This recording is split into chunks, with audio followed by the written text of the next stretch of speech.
The first three seasons of Digimon from the 90s. Or it was Do you hear 1999 that? 2000. Do you hear that? Like The little whistle. No, all our female audience is like clicking away right now because they don't want to hear two grown men talking. Nothing makes a woman moist like hearing about Digimon. They're digital monsters. I'm unloading the meat. Unloading the meat. Unloading the meat. Unloading the meat. Unloading the meat. Unloading the meat. Unloading the meat. I don't even know what it means, but it is what it is. What it is. What it is. What it is. I'm unloading the meat. Unloading the meat. Unloading the meat. Unloading the meat. Unloading the meat. Unloading the meat. This episode of Unloading Meat is not brought to you by your favorite language learning app such as Duolingo, but it could be. It really could be. Guys, Duolingo is amazing, and if you don't take your lessons, nothing will happen to my family, right? Duolingo, please. Guys, please use the app, please. I miss my kids. I miss my kids. Hey guys, welcome to a new episode of Unloading Meat. I am your host, the one and only Jared Ralphie Allen, and on today's guest, we have the one, the only, the almost unbookable Mauricio Flores. What's up, Mauricio? Hey, how you doing, man? How you doing? What's up, man? Welcome to the studio finally. Man, I love this studio. I'm geeking out. Yeah, we should have it, man. We should have you listed as unbookable. There you go. For those that don't know, we've tried to have him on here like what 3-4 times, and then it's my shit. We had shit happen. Essentially, shit happen. Hey, shit happens. You know. Can we cuss this early? Yeah, we can catch this early. I mean, I always do a teaser in the beginning too. We have the intro and stuff. Oh, I okay, make sure that 30 seconds get skipped really fast. Turn that up though. Wrong. There we go. Got some Trump in there. Gay. Man, I love this studio, man. Thanks, I'm man. telling you, I was geeking out. It's called divorce. Yeah. You know what? Like I told you earlier, That's my favorite joke. My '90s kid is like running crazy inside me right now. Yeah, I did. I mean, it's Hasbro, amazing. sponsor the shit out of me. Come on, Hasbro. Yeah, I mean, come on. I mean, Marvel, this and that. You know what? I just didn't know this. You don't have a lot of anime. I'm not a big anime guy. Okay, I never okay. really was raised around it. The only anime, it is technically an anime because it's still going still too. I'm a big Digimon guy. Cool. And my 6-year-old is now into Digimon. I'm getting her it's on Hulu. The first 3 seasons of Digimon from the 90s. Or it was 1999 2000. Do you hear that? Like The little whistle. No, all our female audience is like clicking away right now because they don't want to hear two grown men talking. Nothing makes a woman moist like hearing about Digimon. They're digital monsters. Oh my goodness. You gotta love him. You gotta love him. But my one fucking vibrator joke. Don't worry. We'll talk about what's his name? The really pretty boy comedian guy. Jared Ralphie Allen. Besides you, the Matt Ralph. Matt Rife. Rife. Yeah. Matt. Yeah, the TikTok guy. Yes. Yeah, Matt Rife. You know how crazy they were going for like a couple weeks about, oh my God, the tickets. Yeah. The tickets. I more loved the comedian's reaction to Matt Rife coming to town. It was so much fun watching people be like, fuck that guy. He's just a pretty boy from TikTok. And I'm like, he's fucking selling tickets, bro. He's fucking funny as fuck. Like, I don't know. Like, no, he is funny. Well, let me put it to you this way. A lot of people just found out about him. Yeah. But you gotta think about, he's been on TV forever. Yeah. He wasn't wilding out. That's a big show. Well, the thing that got me respect is if you go on Reddit, there was early pictures of him being like at the Laugh Factory or the Comedy Store, like as a teen, and he's watching like Eliza Schlesinger and stuff like that, and he's in the crowd, like he's watching real comics, like he's a fan, like he's a student of the game kind of shit. And I'm like, I can't bash that guy. If he's not my cup of tea, he's not my cup of tea. I don't know, but I thought he was funny. No, he's working. Yeah. Where he's at right now is where he has to be because he put in the work. I'm never gonna shit on anybody doing the work. And then that's funny that you bring up that, because as a person, my next goal is to be known as a comedian. Yeah. I don't even know if I can call myself a comedian yet. Maybe I can. Have you gone on stage and talked on a mic? Yes, I have. You're a comedian right now. Oh, this is like therapy. Yeah. Yeah. Told you this couch gets real, man. Yeah. We've had guests on this couch where like I'll put it on an episode and it's like an hour and a half or so, but like we've talked on the couch for like 3. And it just gets cut because shit gets real. And this couch is comfortable. It is. I don't care what people say. This country is comfortable. Well, I've choked. I've not choked my mom, but Oh. I've joked with my mom. That was a bleep that Freudian out. slip. Not. We're gonna choke that out of submission. No, I joked with my mom because my mom's a therapist, and I'm like, I kind of got that gene passed down. Like I have it here. I found my niche, and it's like talking to comedians about their dick and balls. Yeah, we need therapists in this world. We need therapists. 2023 is different. Yeah. It's a different world. It's a different world. Yeah, like I said, he put in the work. He's where he needs to be. He's selling out. He's doing shows. Yeah. Everywhere. Yeah. And I cannot hate on him. And just like you said, he's a student of the game and a fan. That's what I consider myself first. I'm a student, a fan, and then whatever comes after that. Yeah, like I mean, I tell people on the podcast stuff. Like I'm a student of the game of like I have my notepad out when if I watch like a Your Mom's House or we talked off camera about like Bad Friends or like Tiger Belly and stuff, that was an inspiration for me before I started this was Tiger Belly. I have a notebook out and I'm watching camera angles. I'm taking notes on like the lighting and stuff like that. I'm doing that shit as I'm watching an episode. Like that's just how that's just kind of what helped make this. That's just how my mind works, and I can appreciate the other people doing that shit. And then there's also that like, I'm so glad you brought up Matt Rife because I've been wanting to talk about him on the podcast for a bit. Even though we're gonna talk about a lot of stuff tonight. Even though we fucking bashed his name or we butchered his name. Whenever you're listening. Yeah. Subscribe now. Yeah. Like and comment if you agree or don't agree. Hit just that like little and comment. bell. Treat it like a clit, and you just fucking go at it. There you go. Yeah.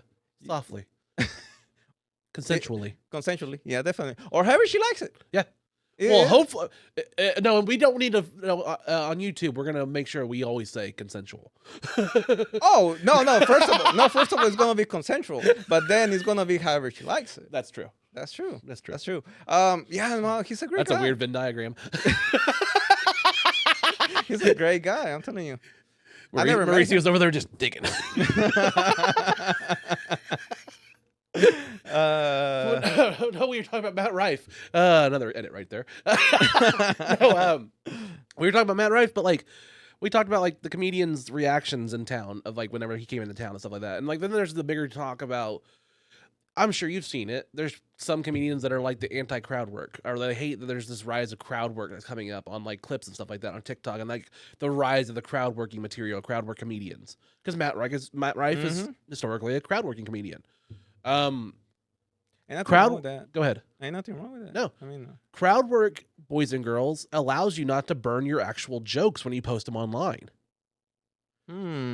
If you actually want to get big and you actually want to post shit and you don't want to waste all your great material for people to pay for, do crowd work. right.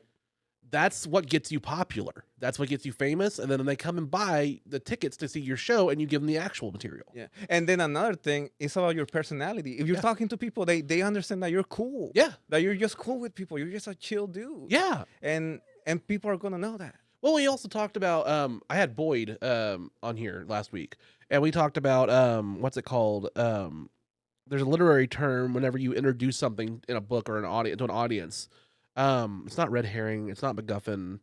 I can't remember what it's called.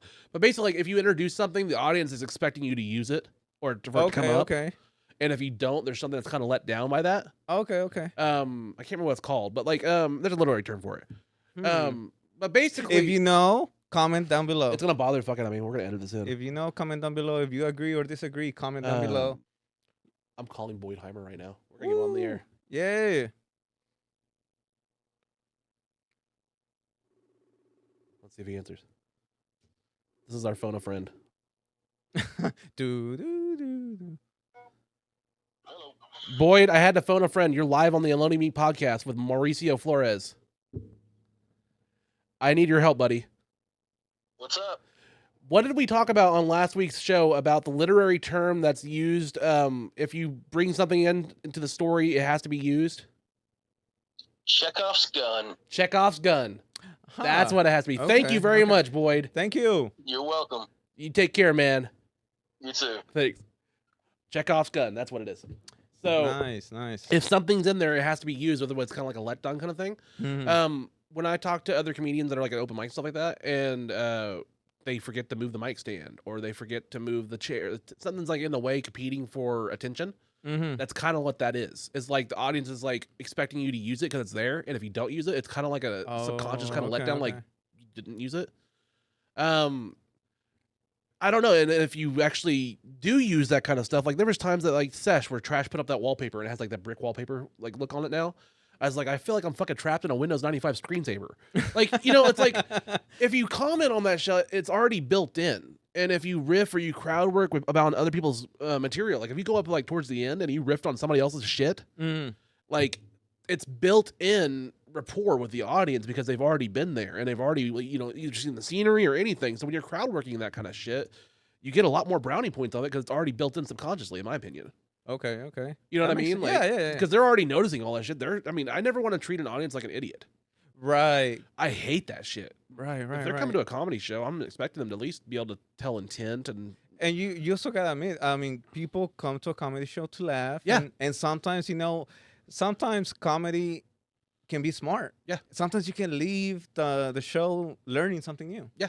And also laughter is infectious too. Like even if you didn't necessarily like it or didn't get the joke possibly, the person to the left or right of you might have, and if they're laughing really hard or they're just going with it, you're probably going to get along with it and laugh a little bit too. And it's kind of like the Emperor's New Clothes kind of thing. You know what I mean? Right.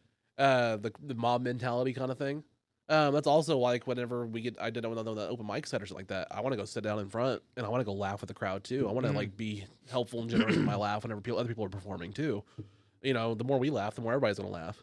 When was your first open mic, if you don't mind me asking? Besides the back in the day. Oh, back in the day. Besides that. So a year ago, I got my feet wet when Katie Style did one at Tulsa Comedy Club. Okay. That was my first time in like 14 years at the time, and I tried it and I got my feet wet. It was okay. I was one of the last 3 comedians, and I think I've said it on here before, but like. The last 3 comedians were getting ready to go up, and she gets handed a note, and it says, cut them all to 4 minutes. Okay. So she goes, hey, guys, I just got handed a note. Unfortunately, the next 3 of you guys only get 4 minutes each. Coming up next, Jared Ralphie Allen. And I had to walk up to the stage and shave a minute off my first set. As I'm walking up to the stage, I'm like, fuck. Mm-hmm. And I got through it, but it wasn't great. But it wasn't bad. Right. Hey, for people that have never been talking in front of an audience, even 5 minutes is a long time. Yeah. Unless you're used to that concept, but 4 minutes, it's good, and it will get you, you know, to say whatever you want to say. But like I said, it feels like forever the first time. Yeah. And if you ever want to try it, go ahead and do it. But I mean, it gave me a lot of, gave me a good lesson right off the bat of just like being more modular with my jokes and how I wrote a set, of being able to take out certain things and like shave off a minute if I need to and be like, you know, be more modular is what it really came down to. So I learned from that, and then I didn't do it again until January of this year. okay. January of this year, after I, you know, like I said, I was building this and building the podcast. First off, I was going to be just a podcast. Mm-hmm. I wasn't going to do stand-up anymore. And then I just kept getting that itch. I wanted to do stand-up. And then like all the podcasts that I would listen to are stand-up podcasts. That just happened. Like it's just like naturally, I love stand-up. I just adore comedy and making people laugh. Yeah. I mean, myself, man, I've been a fan of comedy since I was little. Yeah. Like I was a young kid, and whereas Spanish comedians, whereas English comedians, you'd be surprised like the range there is in comedy. Is like in English, bro, I love John Mulaney. John Mulaney's fucking awesome. Funny. I mean, Eddie Griffin, Joe Rogan, like so many. There's so much.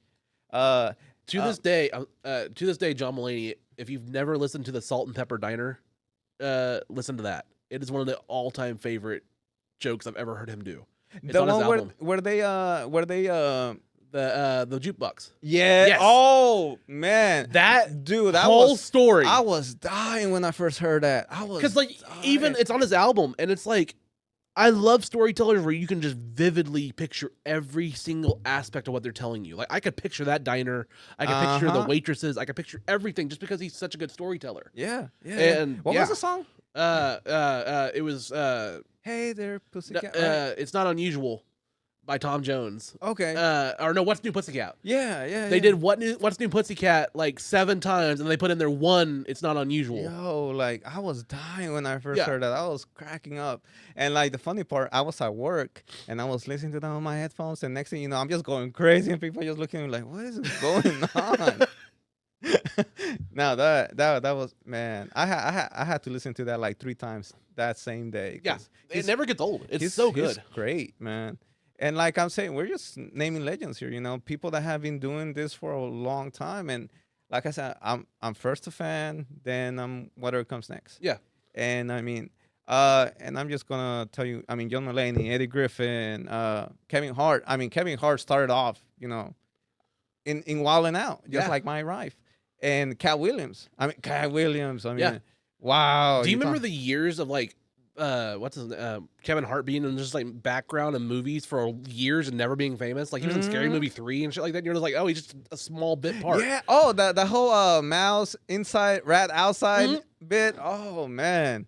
Yeah. We're going back in time now. It took forever for him, and then he just popped off. Like it just like it took him a bit, and then you're like, oh, he's been around for a while. But like we're explaining to people, it doesn't happen right away. Yeah. You know, you gotta. There's a. I don't want to say it like this. Before you. Okay. There's an analogy. Of the putting the weed in the bag. Okay. First you gotta put it in the bag, then you can go and sell it and do whatever you want. But first you gotta put it in the bag. Yeah. Little by little. But yeah. So. Is that like a don't smoke on your own supply kind of thing? I think it's more like know where to start before you make it. Oh. Before you take the next step. I thought this was like a scene from Pineapple Express or something. No, actually, I read it. I heard this in an audiobook. So. Oh. Yeah. I listen to everything. I'm a big hip hop guy too. So. Who's your okay? If you had to do top, let's say 5. Ooh. I don't want to do top 1 because that's always hard. Not top 5. Now are we talking all time, or are we just talking like your faves? My favorite. If you had, I mean, Eminem has to be there. I would say that. I mean, I'm not gonna say he's number 1 just because they're like it's different. There's different levels and stuff like that. Yeah, and storytelling. Nas. Yeah, I was waiting for Rapper. I mean, I don't know if I want to put JC on it, but I know he's big. Yeah. And I don't want to stick to East Coast, but you know that's where he all started. Yeah. I mean, Texas. You know, Young Thug. He's a great rapper. I know he's new school, but he's great. Yeah. I hope you guys have the Yale. I gotta throw Kendrick in there. I like Kendrick. Oh, how did I forget? Kendrick. Kendrick. I mean, J. Cole. J. Cole. Ooh. Drake. I know it's a cop out, but one of my all time favorites is Wu-Tang Clan. I mean, Yeah. I mean, it's multiple members, but I'm just like, Yeah. like, did you ever watch the show on Hulu? Yes. It's a great show. It is a great show. It's pretty raw too. It's like how they show the bad parts of it too a little bit. Mm-hmm. But yeah, it's a great show. And it's just like this, like it shows how it starts. They don't start off right off, you know. Yeah. They still gotta put in the work. They still gotta. It's steps. It's steps. You know what? I heard you talking about this once. I don't know if you ever got around to finishing, The Marvelous Mrs. Maisel. Yeah, on Prime. Did you ever get to finish? I never finished it. I need to. Man, that's one of my favorite shows. Really? Honestly. See? Mostly because I just don't have Prime. I just never had Prime for a while. Oh, okay. You have Amazon Prime at all? Not right now. Okay. I just never used it. I mean, I used it during this stuff, like, you know, figures and stuff like that, and like, for a while. But like now, I just I never watched Prime Video. Right. Right now, I think I just watch Hulu. The Boys.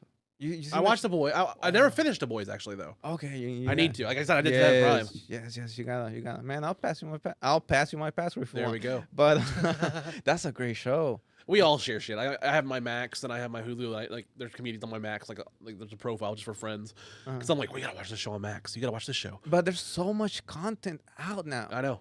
I mean, so much. You cannot keep up with it. I just finished The Righteous Gemstones. Where's that at? It's on Max. It's on Max. Okay. It is fucking hilarious. That is a great show. It has John Goodman in it. Danny McBride, Adam, the guy from Workaholics, and he's also the one that has the meme with with the faux hawk. Okay. I'm not sure. Adam Devine, I think his name is. He's from Workaholics. You'd probably see him. Like he's in the what's those fucking singing movies? They did 3 of them. Pitch Perfect. Okay. Uh, The singing movies. that guy. Oh yeah. He's great. So it's a family of evangelical preachers, and they're like the billionaire, like the big mega church preachers, and John Goodman's the head of it. And it's about him and his 3 fucked up kids that are like the preachers, living on this big ass billionaire estate and everything, and like still trying to preach the word of God, and also like it's just a comedy show, but it's very funny, and it's like about Southern Baptist kind of families and stuff like that. John Goodman can do no wrong. Yeah, he's great in it. You remember him on Flight, the Denzel Washington movie where he's like a big alcoholic. I skipped that movie. I never watched Flight. Bro, I need to watch it. I think I own it. Yeah, I think I have a Voodoo account. I have like 900 movies on there because like I fucking that's a great movie. Like it's great, man. There's so much content though. Yeah, so much content. We're making content. Yeah, wow. Yeah, everything's content. I mean, like, honestly, dude, like. We talked about Trash earlier. He was calling me earlier. Trash taught me. What's up, Trash? Trash, how you doing? Shout out to Trash. Yeah, big shout outs, man. He was my season 2 premiere. Whoa, hold on. While we're shouting out people, Yeah. Roscoe. Shout out Roscoe. Roscoe. That's probably the first guy that got me on a stage. And man, if I ever make it big or anything, he's my godfather in Tulsa comedy. He gave me my first showcase at Cellar in February. Yeah, people can, like have their own opinions, but that dude is legit. And I mean, don't get me wrong. I don't even know if there's levels yet. I know Tulsa is gonna pop. Yeah. Eventually, and it's gonna grab a big chunk. Yeah. And whoever's in it is in it. And then, man, because you also gotta think about it. How I see life is when it's your time, regardless what you do. As long as you keep working, as long as you stay focused. Like myself, I have a full-time job, and I do comedy when I can, and it's a passion. Yeah. First of all, it's a passion. I don't even know if I'm gonna make it, but I'm here right now. Yeah. And at least if I don't make it, I can say at least I tried. Yeah. I have a good friend who does I don't want to say low budget films, but they're more independent. Yeah. And he was explaining to me the game of how he's doing those movies and everything. Yeah. That kind of. No. I like the jam though. I was like, where have I heard it before? You know what that is. Yeah.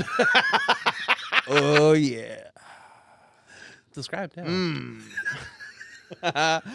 And he was telling me the game about it. He's like, yo, I might never be famous, but at least I got to say I did it. And that's the people I like to be around. Yeah. Because, I mean, if you think about it, if we're chasing comedy and you don't want to be negative, you never want to be a negative person. Yeah.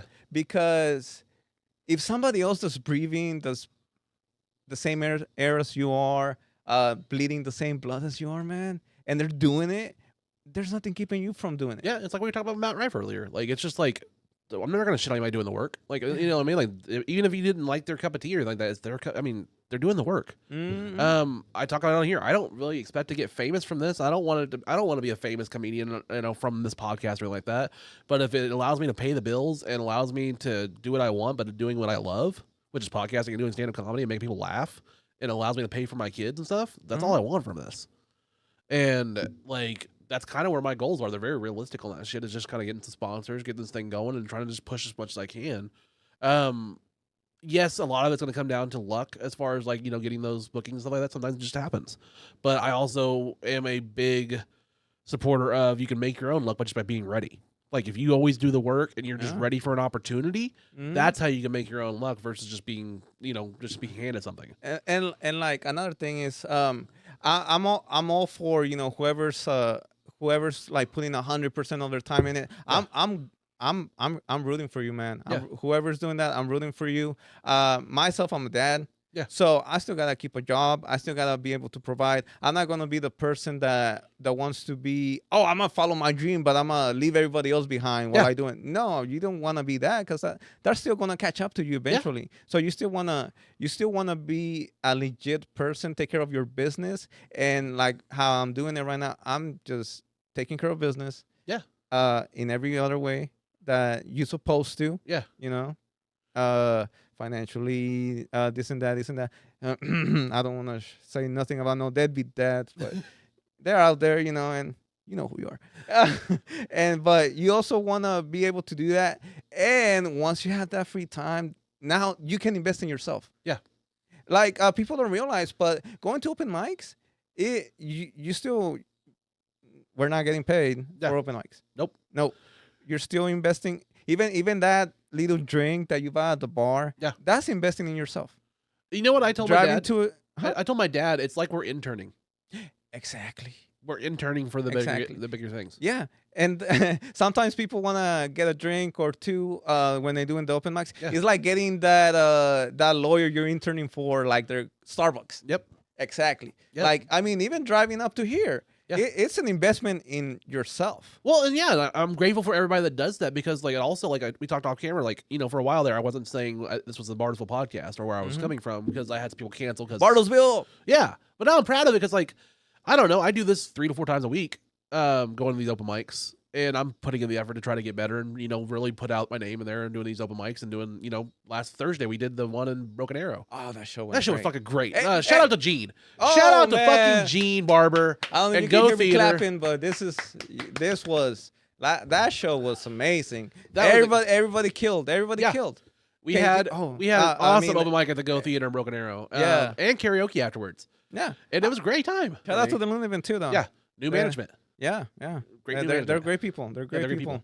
Yeah. And I mean, and shout outs to all the people that are doing open mics. I mean, the Cellar, Starlight, Hug Club, and the Breakdown. Oh man, the Breakdown is so nice. Yeah. It's so, I mean, clearly it's a new building, but it's so nice. It's like well set up, and they got the monsters coming to Breakdown. Yeah.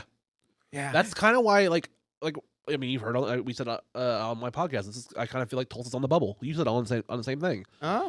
That's where I really wanted to push to launch this year. Yeah, like get this going to where, like, when Bricktown launched, and eventually I wanted to get this content up enough to where, like, when a Bobby Lee comes into town, they can stop by the podcast and have a chat. I want to be big enough to where, like, when there's local comedians coming to Bricktown or something like that, they can refer them to the podcast here to help promote it. Not just that. There's gonna be a day where they're gonna make a documentary about this or whatever's happening.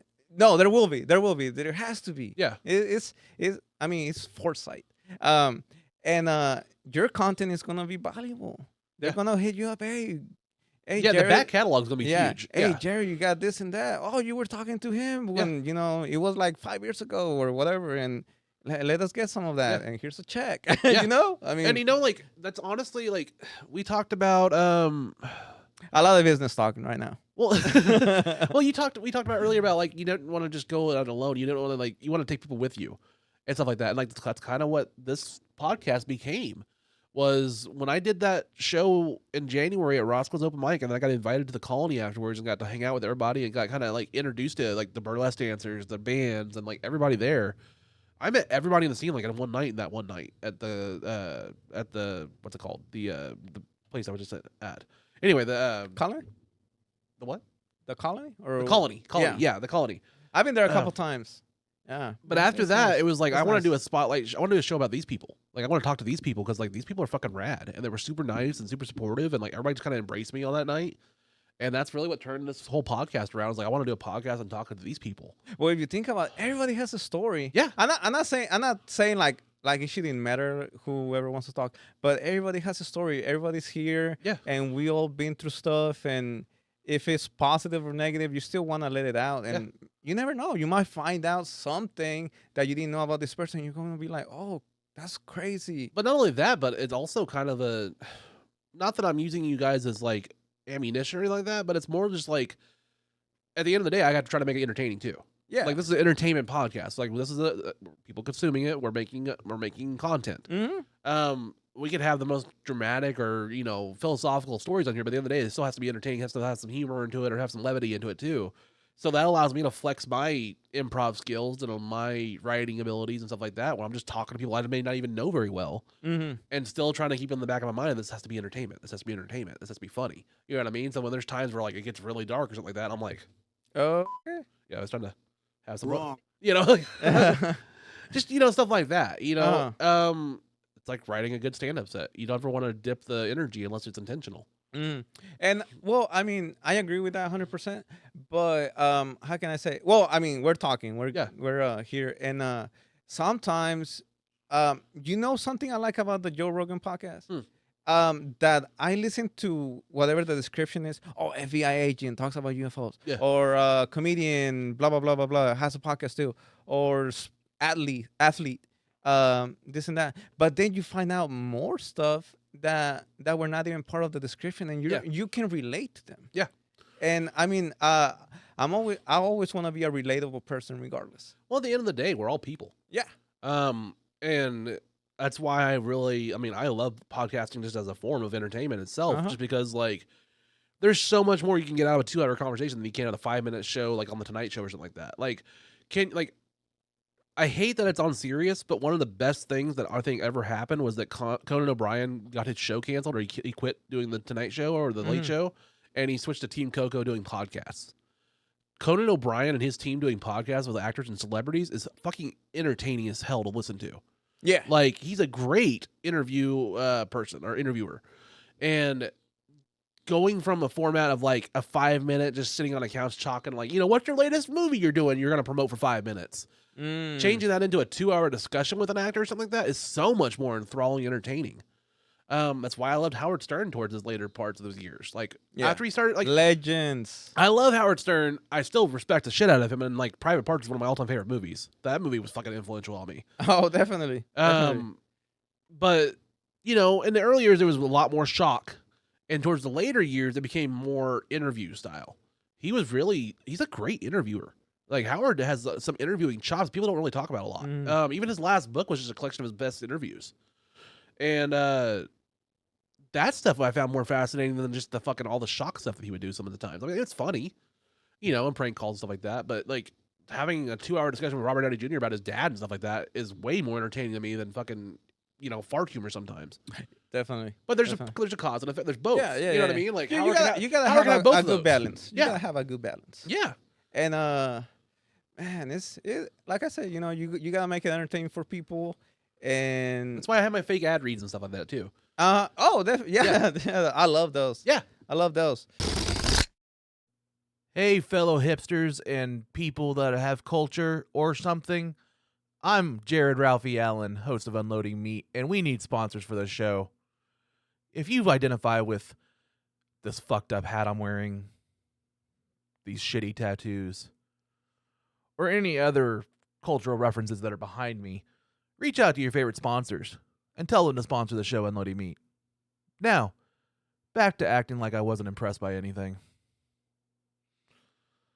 I wish this podcast could be on vinyl.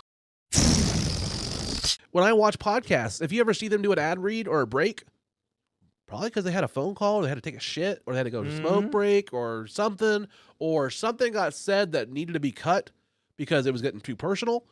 They needed a hard break to change the subject. Yeah, that's what happened. And so when I put my ad breaks, that naturally helps whenever there's a time where somebody has to go take a piss or something like that, or we had a phone call, or we got too real, we need to cut 20 minutes out of the conversation. It's going to be very jarring if I go from one conversation just a minute to another one. So those fake ad breaks and stuff like that play a very important part of making the flow keep going. Interesting. And like I said, I study all that shit. Hey, that's all part of the editing game. All part of this. You're in this world. Yeah. Man. In this world. That's what I'm telling you earlier. Don't underplay yourself, man. I appreciate it. This setup is crazy. People don't. I know they're just looking at us through the cameras, but this is good. Thanks, this is great, man. This is great. You got a good thing going. Well, and like again, I really try to hammer this up. I try not to have an ego in all my shit, but I hate to name drop the name Josh Wolf. But like when that thing happened where I was able to produce an episode of his podcast here, that was kind of life-changing and game-changing for me as far as like the confidence of like, yeah, I do have a good thing going. Like, this is working. They liked it. They appreciated it. And they were like, yeah, you're good.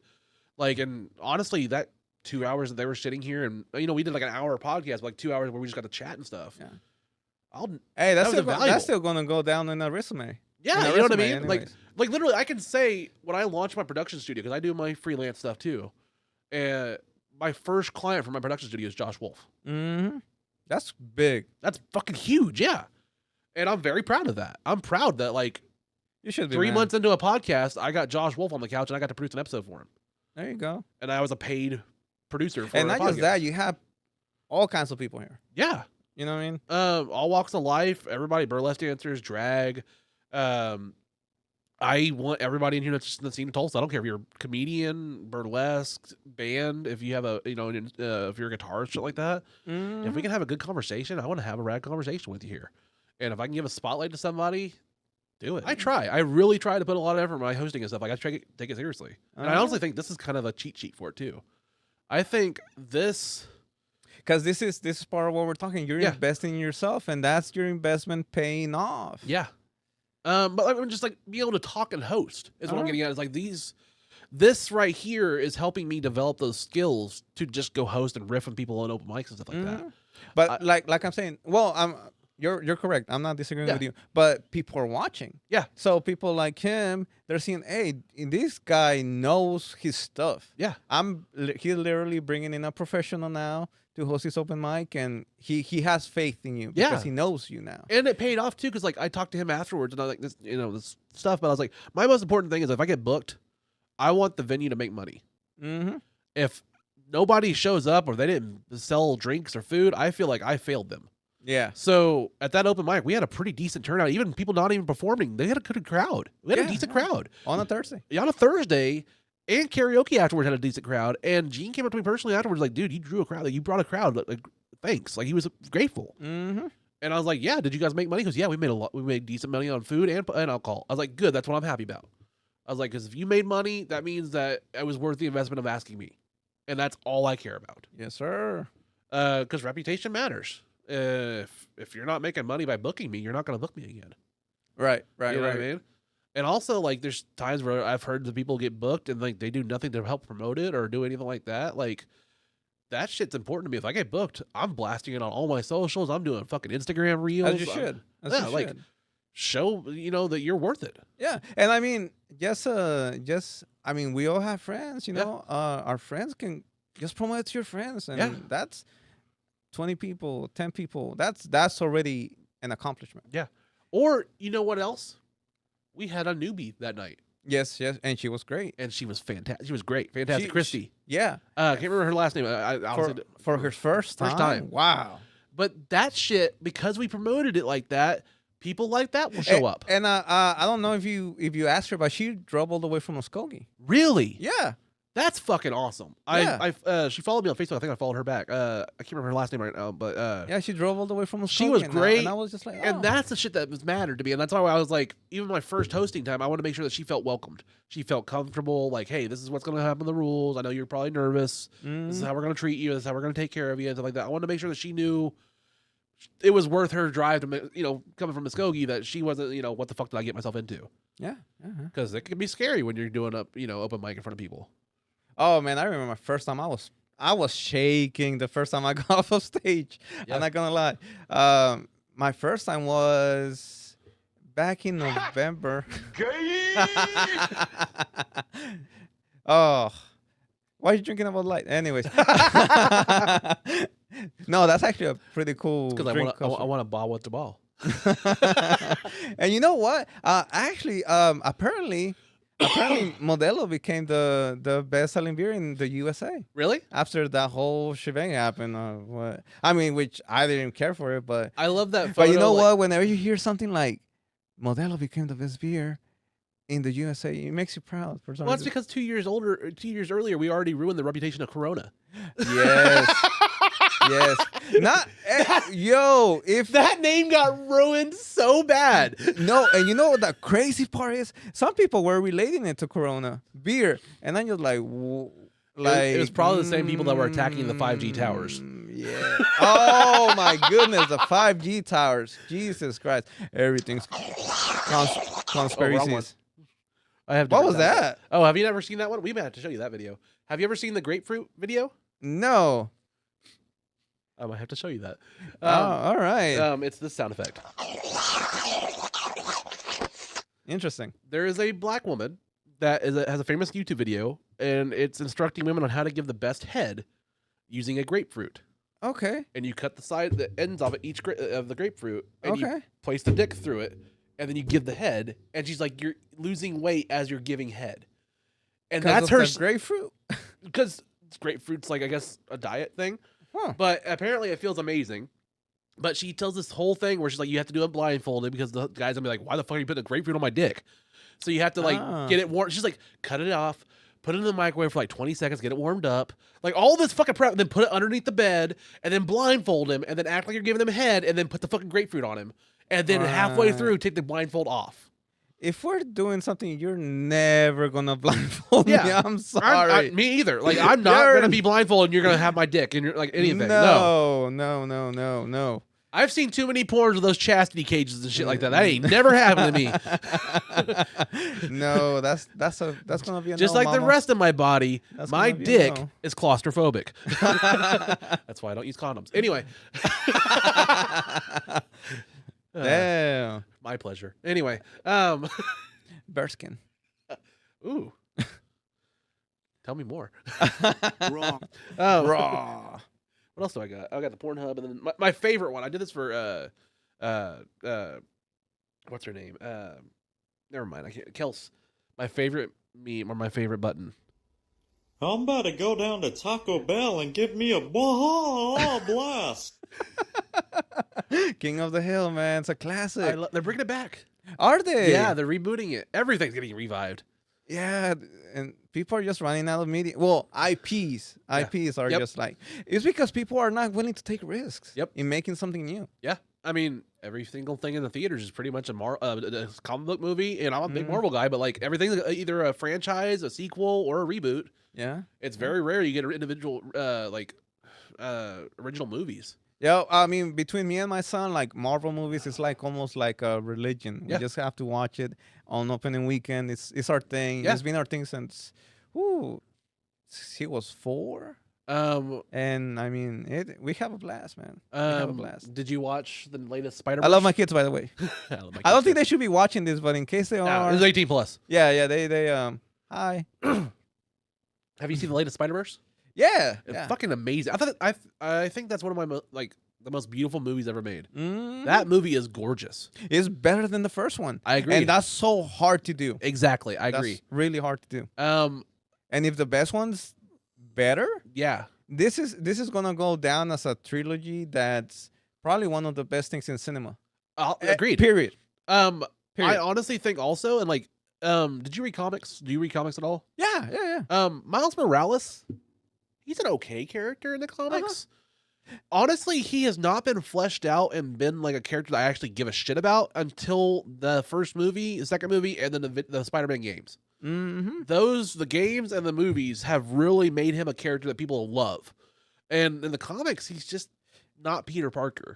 Well, the thing about it is people are so I'm not gonna say people in general, but the change is hard. Yeah. Change is hard for people. Yeah. And when you introduce a new Spider-Man, a lot of people don't want it. Yeah. And I mean, I like Miles, the whole black and Latino thing, Puerto Rican and black from New York. Yeah. It's covering a lot of ground that eventually, they're gonna add more characters like that. Yeah. And I'm all for it, but I also understand why people cannot accept change. Yeah.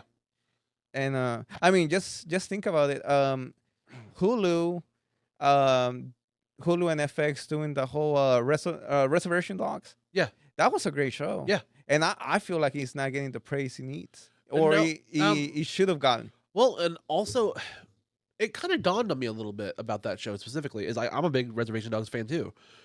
If you notice, that show was FX or like Hulu FX only. It wasn't actually on the FX channel. Oh, okay. Until like this year, like season 3, they started putting it out on other stuff, and like it kind of got popular as it like got more streaming.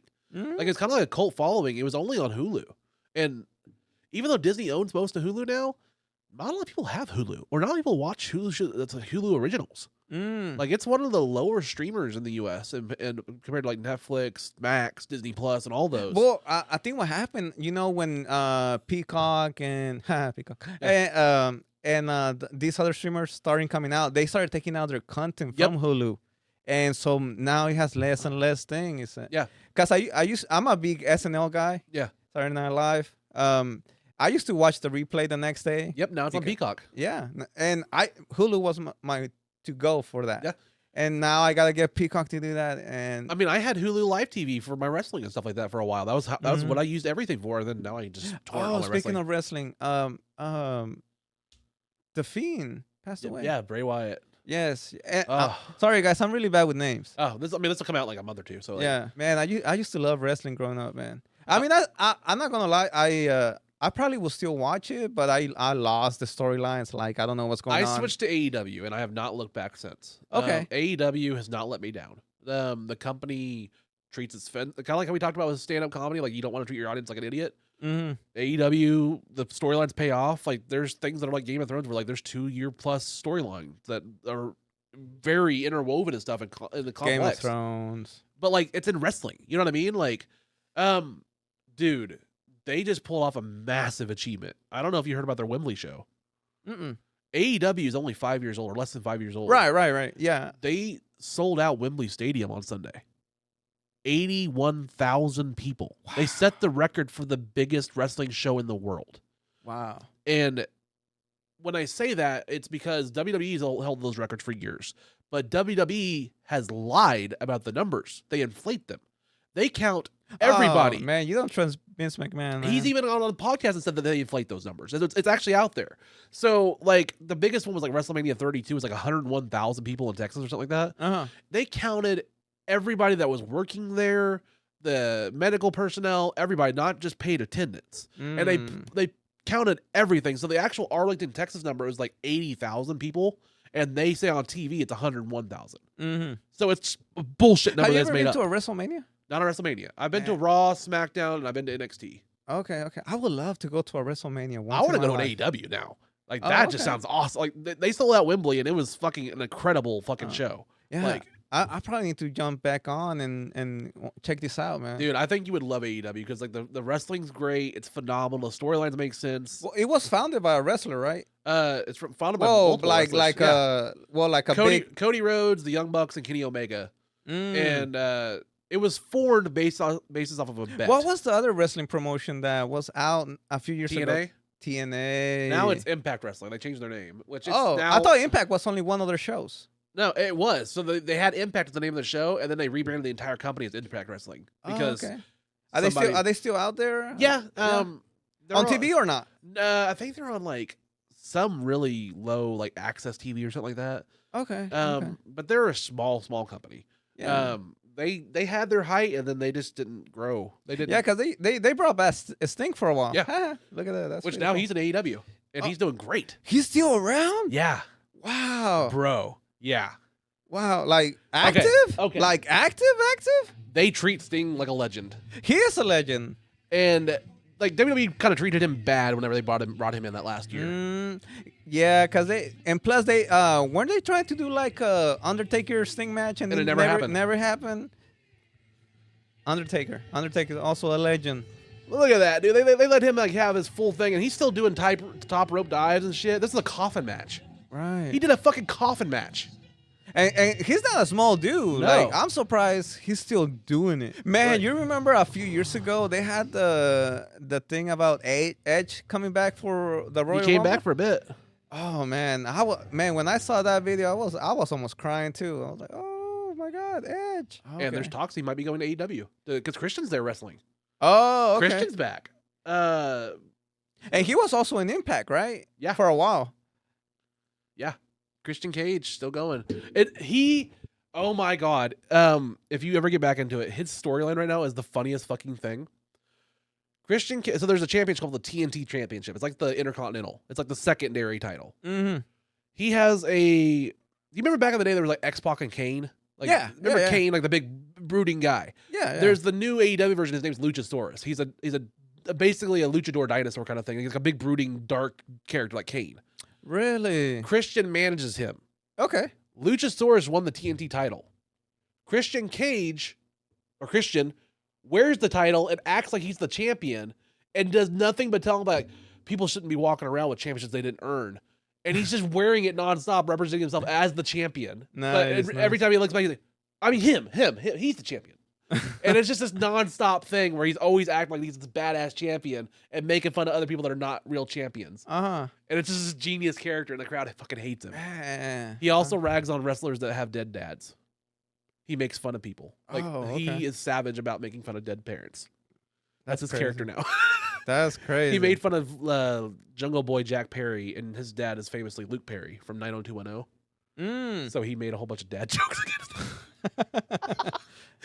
Oh my god, that reminds me. I was watching a stand up on Netflix. I forgot her name. You know, she's funny. I need to remember her name. But like, she did 5 minutes on her dead mom, and she was like, "Calm down. It's gonna get funny. You're gonna forget that she's dead." Yeah. I'm like, what? And you did. You don't. By the time you know you're done with the joke, you're like, "Oh yeah, that is sad. Never mind." It's like Pete Davidson doing the 9/11 jokes. His dad died 9/11. Yeah, man. What was that guy? Oh, did you ever see that? Do you know who Steve Ranazizi is? I think his name is. He was a comedian. He was on that show called The League on FX. I heard about the show. I never watched it. He was an actor on there, and he's a comedian and stuff like that. He made up that he was in 9/11. What? And he had this story that he was basically in one of the towers in 9/11 and had this whole on story. Uh-huh. And then it got leaked out that no, he made it up. And then there's an episode, I think it's like the Breakfast Club, where Pete Davidson's on there with everybody, and they're talking about this guy, like listening to this guy confess that he made the whole thing up while Pete Davidson's on the Breakfast Club, you know, and his dad really died about it. And he's listening to this guy talk about his made up fucking 9/11 story. Because that's what got him famous and got him viral, was he talked about how you Wow. Yeah, piece of Damn, shit. fake it till you make it, but damn. Yeah. 9/11. I was in 7th grade when 9/11 happened. I was in 6th. Yeah, I remember I was in computer lab when it Okay. happened. We were on the computers, and like everybody was like dial up internet and shit like that, and we were playing fucking like E-Bombs World and shit like that. Nah, that was a crazy world back then. I honestly. remember they had this is weird. They probably still do it. You remember back in the day, you go to school and they'd wheel in the TV and it'd be strapped to the fucking thing, the big fucking like the CRT TV, and it's strapped to the fucking big ass fucking stand, and they'd have a VHS stand underneath or player underneath that, and they'd have to wheel it into each classroom that they would want to talk or use a video. Yo, I remember when teachers used to have to use the clear papers to write down stuff on the projector. Oh, on the projector? Yeah. Yeah. I mean, Back in the days. man, I went to back to school night with my son not long ago. Man, everything's different. Went to one last oh night. my Yep. god, The teacher computers. had a big touch screen, and like Yeah, man. teacher was. It was kind of cracking me up that this teacher had this big ass touchscreen like display of her desktop, and she's doing this PowerPoint thing. It's 2023, and she still didn't know that you can't use nails on a touchscreen. Oh, So she's sitting there and just trying to tap these fucking buttons with her long ass nails, and I'm like, use your actual finger. yeah, Just use your finger. Like, yeah. like, you're just cutting into the screen. You're just cutting into the screen. Like, You know what? she's one of those ladies that like has to have a stylus for her phone. You know what I mean? Speaking of which, okay, so the education system. I'm not gonna get into all that. But it's funny because I met one of my son's teachers, and like it was back to school night, so you walk there, and literally it was like, I'm so and so, I'm her teacher, this is our syllabus. So yeah, and you're just like, yeah, and she just looks at you, and you just look at them, and I'm just like, I'm the parent. Yeah. You're sell me something. Yeah. Sell me something that you're here to. Well, I mean, I would rather have that than this last one. Like, I have so my daughter's teacher is out like on maternity leave, so they have a sub basically representing them for like a month until Halloween, basically. And so she's not really like invested or not the real teacher. Right. And so like we get there and she just kind of rambles. It just rambles for like 35 minutes of just like life stories and stuff like that. And I'm just like, is anybody fucking listening to this bitch? Like, nobody's. Like, I look at all the other parents, and they're just like all looking at their watch, like, what the fuck? Like, she's talking about just random shit, like back in her day, and like she's really sweet and stuff. Yeah. But then she starts talking about how she has ADHD and she likes to just like she has this much of attention span, and then it starts to make sense. Like, oh, they hired this lady to teach first graders with no attention spans. And Wow. that was not okay. Yeah, but it was funny because she was just like, all right. And I was like, okay, all right, Yeah. we'll go to the next class. Thank you so much. Yeah. Well, and it's like I have a daughter too that's like very I don't know the opposition to define it, but like very headstrong. Uh-huh. It's like even at like 5-year-old, 6-year-old when she's in kindergarten, like we had trouble with the teachers where like if a kid could tell that they can push you over, my kid would be the kid that's just gonna walk right over you. Like if you give them an inch, they're gonna give them a mile. Like my kid's very like can find the loophole and everything kind of thing. Like that's how I was. Just that brain of like, what can I do? I'm mischievous kind of shit. Like that's what my daughter just is. And so like there's been teachers that have been really great with her that are like, oh, we know how she can be. Uh-huh. And then there's teachers that didn't, and you can see the obvious difference. Nice. See, school has changed a lot, and since I was little, Yeah. because I remember when I was little, there were classes that would teach young Latino kids to speak English, right? And now that I go back, 20 some years later, to my son's school, middle school now, now they're actually having classes to teach regular American kids how to speak Spanish. Yeah.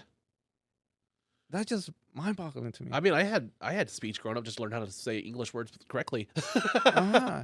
And I just like, well, what is this big change? Because in 5th grade, man, I don't know if this is too personal or not. In 5th grade, I was 1 out of 4 Mexican kids in the whole 5th grade, and now it's like more than half of school is Mexican. Yeah. Or Latino. I don't want to offend nobody. Yeah. But, yeah. It's a big change. Yeah. I mean, I don't know I don't know what this says about the future, but yeah. Like I said, my first open mic was at the Tulsa Comedy Club back in November. But besides that, I don't know. Like, did you just jump in back to doing open mics, or did you kind of? Because okay, I'm gonna be honest. Yeah. Before I even decided, me and my friend Danny, shout out to Danny, how you doing? We were thinking about doing open mics, so we were researching. We were researching about where to go, and the Tulsa Comedy Club popped up. And then I kind of looked more into it, and then the Cellar, the Starlight, Hunt, all those things came up, and I actually went to each one. The Lunevin, I actually went to each one and just looked for like 3 weeks. Just looked. I'm like, oh, how do they do it? And one day I just finally decided to go up. Really? Yeah, but like I said, I was first I was a fan than anything else. So Well, mine was. I'm kind of in a unique position where, like we talked about before, mine's a drive everywhere I go. So like, I didn't really do that. It was more like if I'm gonna do this, I'm gonna have to waste the gas to do it. So like, it was like one of those things where like I just saw it on Facebook. Like, you know what? I want to do it. mm-hmm. And so like when I go up there, I'm gonna do it. And even now, like it's hard for me to justify. I paid off my car, paid off my house, and stuff like that. But I try to live really lean, and I DoorDash to pay for the bills right now. Okay. It's hard for me to justify to go to somebody's show an hour out if I'm not on it sometimes. You know what I mean? Like I want to be supportive and stuff like that, but sometimes it's a long drive. That's a lot of wasted gas. We talked about open mics. Like we're not getting paid. Yeah, it's an investment. It's a passion. Yeah. It's a passion. Now, where I do draw the line there is like I also try to want to support my friends and stuff like that. And also a lot of this is networking. Mm-hmm. So even if you're not performing, you do want to be on those crowds because you don't know who you're going to meet. Yeah. And dude, we met, me and you talked to each other at Shelly Belly. Yeah. Or whatever her name was. Shelly Belly. Yeah. Her name's Mainly because Roscoe, was the opener, right? Yeah, Roscoe hosted it and invited both me and you out. Yeah, and we kind of hit it off just talking on the couch there. Man, for a bit. Roscoe again, great guy. Yeah, shout out to Roscoe. Nick Danks, he's great. Isaiah, Katie Styles, love her. Trash. I mean, and whoever I'm forgetting, I'm sorry. It's just a lot of people. There's just so much talent, and there's so many people. Nicola, Trevor Carry On. Trevor Carry On. That's a monster. Shout out to Trevor. Shout out to him. There's just so much talent here, and then there's also some people Cepeda that are not assholes. Like, they're good people. Cool, they're talented, and they're not assholes. Mm-hmm. And I kind of just, like you said, I want to vibe with those people. I don't care how long you've been in the scene. Like I don't care if you've been in the scene a year, or 3 years, 5 years, a month. if you're putting in the work and you're doing the effort and you're a good person, not really a piece of shit, I kind of want to talk to you on the podcast. And there's like no wax on, wax off to comedy. No. Like you gotta keep trying. I mean, soon enough you're gonna realize it's not for you, or maybe it is. Yeah. But you never know. But man, I'm gonna tell you. Have you ever had a set that you actually, like an open mic or whatever, that you actually went back to your seat and you said like, I bombed? Yeah. Yeah. The first time it was. A lot of my sets that I've shown people, or I've shown clips. There's clips I have on YouTube that I'm not even proud of, where I'm like, wasn't a good set, but I've shown it to other people and like, you should put that out. I'm like, okay, I guess, but like, to me, it's not good enough.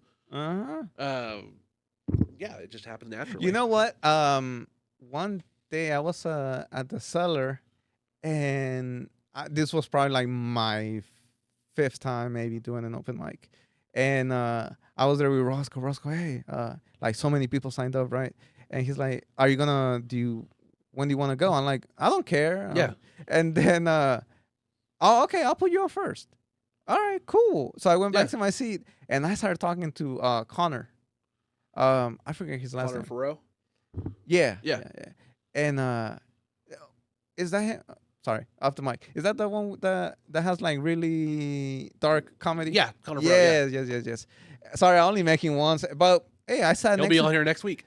Oh, I just talked to him today and booked him. Nice. I sat next, and that's the thing. That's what I love. Yeah. Like I sat next to him. We chopped it up. We talked. Yeah. And he was just a cool dude. Yeah. And he's like, I go back to my seat. I'm like, hey, what's up, man? And he's like, so what number what's your spot? He's like, I was like, first. He's like, and I'm just like, and yeah, the first spot sucks. I mean, I'm not gonna say that it's not undoable. Yeah. But whenever you're first, you're like, you're setting the tone. You're setting the tone, and yeah, that was a humbling experience. I honestly think though that the first person and the last person, it's kind of like wrestling. Like those are good spots if the promoter or the booker knows who to put in those spots too. Mm-hmm. And nothing against you or anything like that, but like, it's a sink or swim kind of spot on both those spots. Right.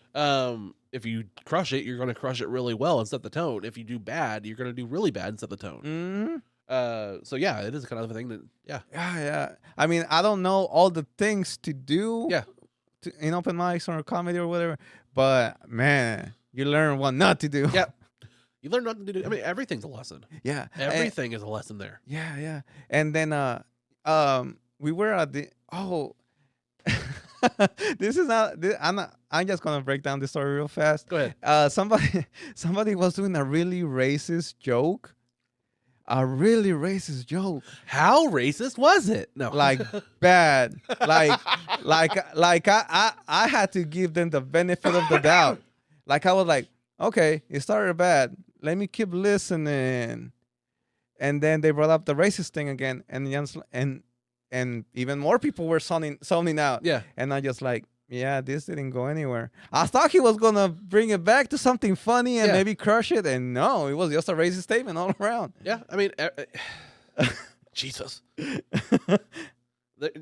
There's some people that get that live mic, and that's kind of like we talked about, like the Looney Bins rules sometimes on here.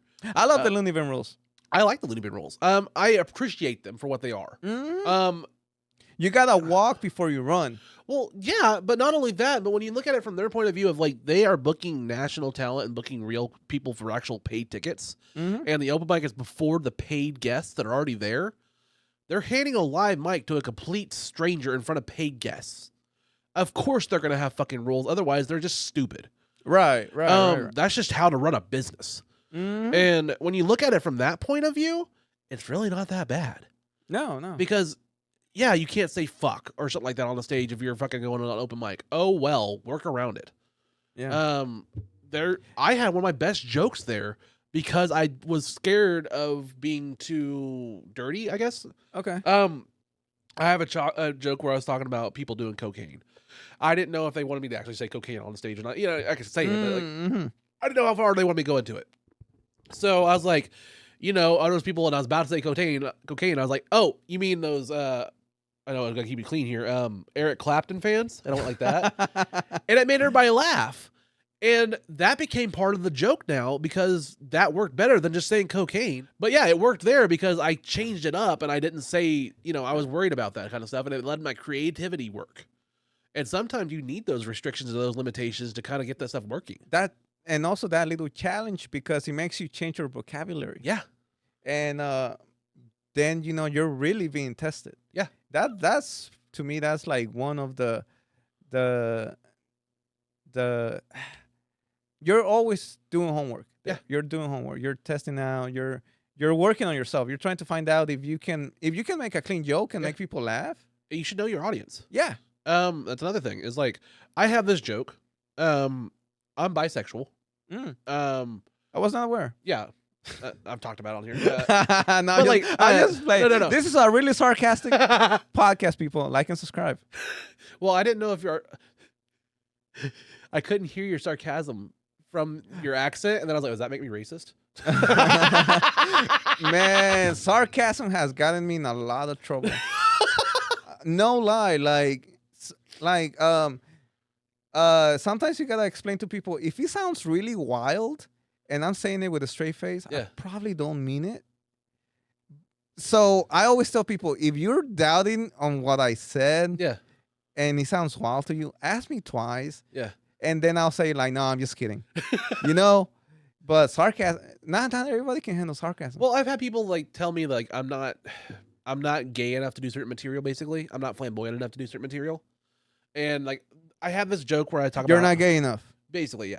You're not Mexican enough. Well, basically, you're not white enough. I'm not fully gay, so I shouldn't say the word fag, or I shouldn't say too risque shit because I'm not fully gay. Like basically, I should be up there going like this and be all flamboyant and stuff like that, and then I can say whatever I want. I have this joke where I say like I'm bi, I'm a faggot timeshare. It's a good joke, and at the same time, I know that's a deeply that word can hit different. Honestly, me and Roscoe workshopped. I was like, I've said queer timeshare, I've said gay timeshare, but faggot just hits harder. He goes, yeah, it's a better syllables. Like it's more syllables. It hits harder, and if you're allowed to say that word, say it. Like it's just like that's your word. And I worked on it multiple times, but also I change it up and like at Looney Bin, I'll say queer timeshare. It still gets around, but I know my fucking audience. Right. I'm not gonna drop the hard F, even though I can say it, because that's not gonna get me anything. But can you say it though? I mean, still, I can say it. Oh, okay. I can say it. Oh, you can say. I can say it. Oh, okay. Yeah, that's the thing. I can say it. Like, there's so many rules now. I know. There's so many rules. I sidetrack them. I do it with a wink and a nod. So that's why I'm like, I'm gay. I'm bi. I'm a faggot timeshare. I do it with a smile. And like, my opening joke, we talked about the midget thing. You were like, oh, I don't want you to be offended by it. My opening joke I talked about, and I've said it before, is I say, isn't it weird how in 2023 we still can't say the R word, but it's somehow okay again to say the word midget? And then I pause for a second and I go, it's fucking retarded. So that's my joke. Yeah. And I did a set with Nick Danks. Shout out to Nick Danks. He put me on the Rose Lounge. Yeah. And I opened with that joke. Right before I go up, a black little person walks into the bar and hops up on a bar stool right there where I'm about to perform. Like, it's close to me and you. Wow. And I'm like, should I do that joke? But then I'm also subscribing to that thing. I don't know which comedian said it, but like, if you're uncomfortable saying the word around that person, you shouldn't be saying that joke. Or you know what I mean? Like, if you're not confident enough to say it, you shouldn't be saying it at all. So I just did it with full confidence. He fucking laughed his ass off, and he was like, "Yeah, because I'm not making fun of midgets. I'm saying the fucking the idea of it." I think there has to be a point where we come back and realize comedians context comedians jokes shouldn't be penalized. No, context and intent are very important. Yeah, because I'm a big Dave Chappelle fan, like huge. I mean, the Chappelle Show. I mean, I grew up on it. Still, yeah. I mean, Tom Segura, man, I'm just dropping all kinds of names in the Spanish side, man. Like, okay, I'm gonna pause this right here a little bit just to explain a little bit of how it was for me growing up. I can fully speak Spanish. Yeah. I was raised in Mexico till I was 9. So I already had all this language soaked in. Yeah. And then you come over here and learn another language, and you just keep progressing. We're it's kind of I can think in Spanish and think in English, so it almost feels like you're two different people. Yeah. And then I know it's gonna sound weird. Like I can be thinking in Spanish right now and you wouldn't know, but I'm still doing it. And but you still listen to the culture, listen to the jokes. I mean, the first night we met, I was actually at my sister's party and birthday party, and just from being there, I went and said hi to Roscoe at the comedy club, and like all these things, you know, you're trying to stretch yourself out to be yourself, and it's weird because you want to do the comedy thing, you also want to be a family person. You're stretched thin. Yeah, and like I said, everything's like I'm stretching myself a lot just because of that. In content too, Netflix. Look at Netflix. How many shows you don't watch because there's so many? Yeah. Now you gotta think about how many shows I have to watch. Well, I want to watch them too. I don't have to. It's not like forced. And now I have all this content in Spanish. I have all this content in English. I will never get around to it. Yeah. Actually, I have a couple friends in the Spanish side and the English side. Whenever there's like a new meme or like something went viral and I didn't get in the loop, I'll be texting this person, hey, so what's up with this girl crying out loud that there's somebody else in the airplane? Oh, well, check this out, this and this and this and this and this. And then I'm like, oh, so what's up with this, like in the Spanish side? Yeah. So what's up with this comedian? Why is he getting canceled? This and this and this and this. And I'm just like, oh, okay. But you also want to stay in the loop in everything you can. Yeah. And I need help. I get help. Let me ask you this. Do you use WhatsApp? No. Have you ever? Yes. Do you have family members that use it or anything? Not really. I was just gonna ask because like a lot of bilingual families and stuff like that, and a lot of families that I've seen, like even my past, like WhatsApp was very prominent in those families, more so than even like regular text messaging. Like everybody had like a family chat, and it was just like a thing that happened in like a lot of bilingual companies or families that I've seen a lot. WhatsApp's very popular with like bilinguals. Oh, WhatsApp is like probably the best messaging app in whole Latin America. Yeah. Like I believe it's because it's the first free one that you just put your phone number in it, and like we're saying, it's free. Yeah. And back in Mexico, I don't know about now, so don't quote me on anything. Yeah. But like even a few years ago, it was all about recharging your phone, like putting more money in it. There was no plans like T-Mobile or Cricket, unlimited text messaging, this and that. So something like WhatsApp came up and save a lot of people money. Yeah. So that's why it got so big. And that's like I worked cell phones for years, like almost 15 years. I was in AT&T, UScellular, T-Mobile. Oh, so you know a lot more than I do. Well, just like that's what I was. That's where a lot of my finances came from and stuff like that. My career was in cell phone sales. Yeah, people didn't realize the differences that would happen between different countries. Of like, you know, you go to England or something like that, and it's not like the U.S. where it's like, okay, I'm gonna put this phone on a 24-month installment plan or a 2-year contract or anything like that, and then I have my plan and stuff like that. No, England and stuff like that, you just go to the store and you buy your phone full price, and then you just buy a plan with it separately, and you just pick your carrier or whoever you want to get. Like, you just buy the iPhone or the Android, and then it's like, okay, here's 6 different companies you want to pick your plan with, and you pick it, and that's it. Mexico and stuff like that you're talking about, it's a lot of more prepaid or just load money on load minutes and stuff like that. Yeah. And it's just a different cultural setup for that country versus what we're used to in the US. And it's the jarring thing is like, I hate it. I fucking hate it. But you'd have it where like, I'd be working at T-Mobile or something like that, and you'd have people coming in from other countries and they're there for like an international plan or something like that. And it's a jarring experience to come to the US and see what our plans are like and stuff. And I hated it. I don't know where I'm going with this fucking tangent. We're just talking about fucking cell phone plan. But like, just as like the differences on that. Hey, you gotta learn something. Well, people be talking or be treated less because they came from like different countries like that, and they'd be like wanting those prepaid minute phones. and people would be like, oh, they're only doing those prepaid. trap phones, stuff like that. But like in certain countries, that's all it was. You know what I mean? Like, yeah. That's what the culture of the cell phone market was. And like when they get to the U.S., they were looked down as like lesser on, or like that. We treat that like a Metro or like a Cricket or something like that, or like the prepaid side is like the lesser cell phones in our country. Whereas in certain countries, that's all there is, or that's how the predominant thing is. And so you would have people that are like professors and fucking like, and like high paid actors or athletes and stuff like that. And they're like, they're well off, but they have prepaid service because they come from those certain countries and they'd be looked down on because of just their service. And it's like, that's just how the country was. Like, right. And to them, they're just like, it's just normal fucking cell phone service. That's just what they're used to. And like I said, like apps like WhatsApp, I mean, they were a game changer. Yeah. And no wonder Facebook bought it. I mean, they knew what they have. They knew all the people that already signed into it. I mean, because you also got to think of, man, we can get into so many conversations here. Yeah. It's all about the numbers. The more people that are into an app, the more valuable it is to a company. Even though it's free to us, it's worth. It's the ad revenue. Yeah. The ad revenue and the ad information you're getting from it. Yeah. I watched The Last Week Tonight with John Oliver on Matt. That's a great show. It's a fantastic show. I mean, look at me. You wouldn't even think I watch all these things, man. It's a great show. Like one of my favorite movies. It's gonna sound weird, Babe.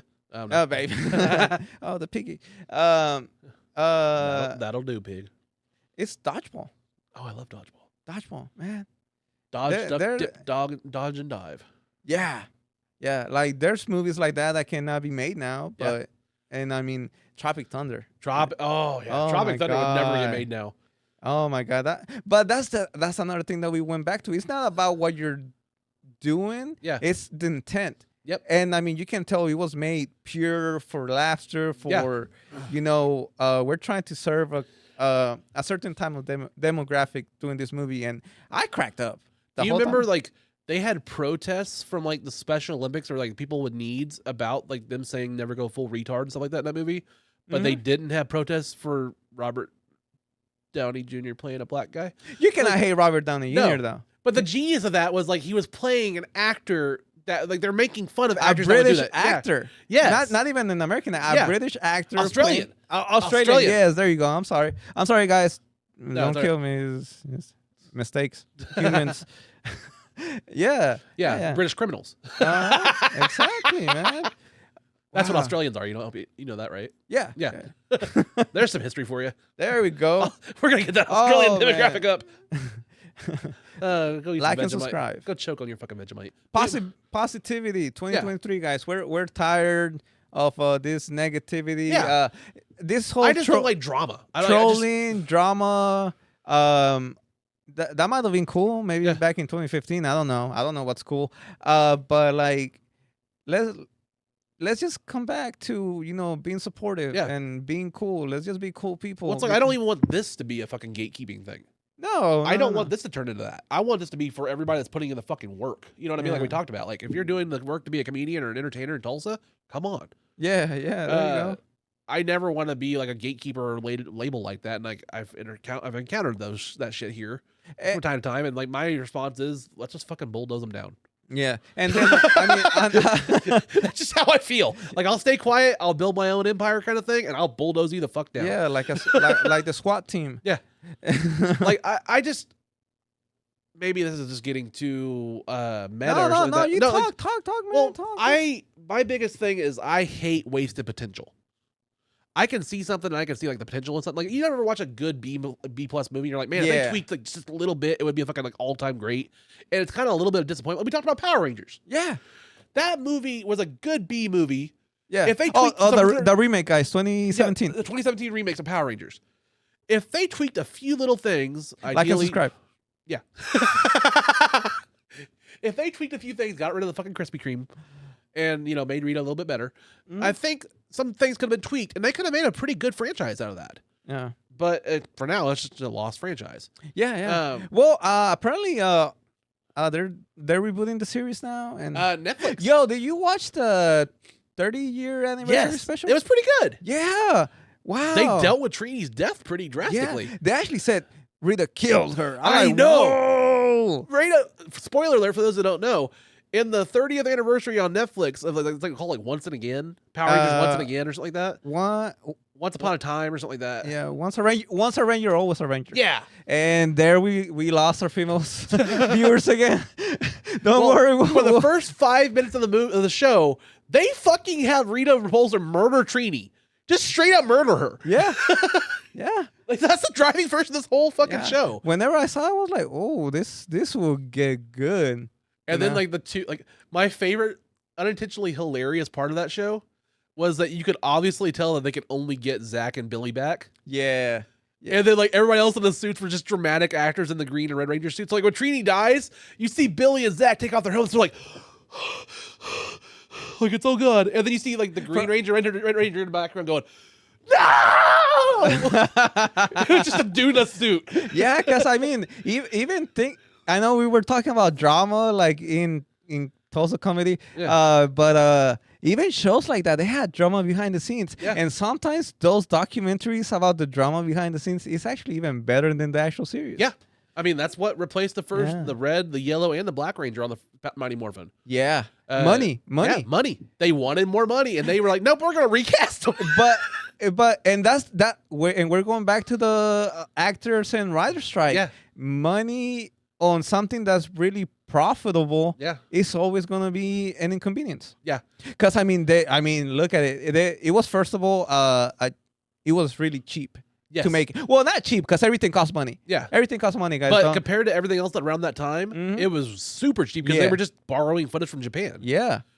Oh, yeah, I mean the series was Super Sentai, then became the Power Rangers in the U.S. Then Mexico, Latin America, and this is kind of weird because he bought the rights to the Super Sentai, right? Yeah, and then they bought the rights worldwide, and now wherever like Super Sentai is still just Japan only, and then Power Rangers is worldwide. But it's just like crazy because they bought the You make the show, somebody wants to buy the rights for outside Japan, and you're fine with it. You just kind of sold your whole legacy away. The same thing happened to Transformers. Mm-hmm. Transformers was Takara Tomy, and and Takara was a company. Yeah. And all these different toys were Diaclone, and there were 3 different companies in Japan. Yeah. Shout out to Toy Galaxy. I mean, Secret Galaxy. Secret Galaxy now, yeah. Man, there's so much. I don't know why I get like really excited when I watch shows that tell you stories behind that. Did you ever saw the Toys That Made Us on Netflix? Yeah, on Netflix. It's a great show. Oh my god, I can watch every episode. The movies that made us also. Yeah. Great shows, man. That was fascinating. There's even shows movies. I'm not the best Nightmare Before Christmas guy. It's not my favorite movie of all time. My kids love it. Yeah, but even watching, it's not even that long of a movie if you think about it. It's not even a Tim Burton movie. No, exactly.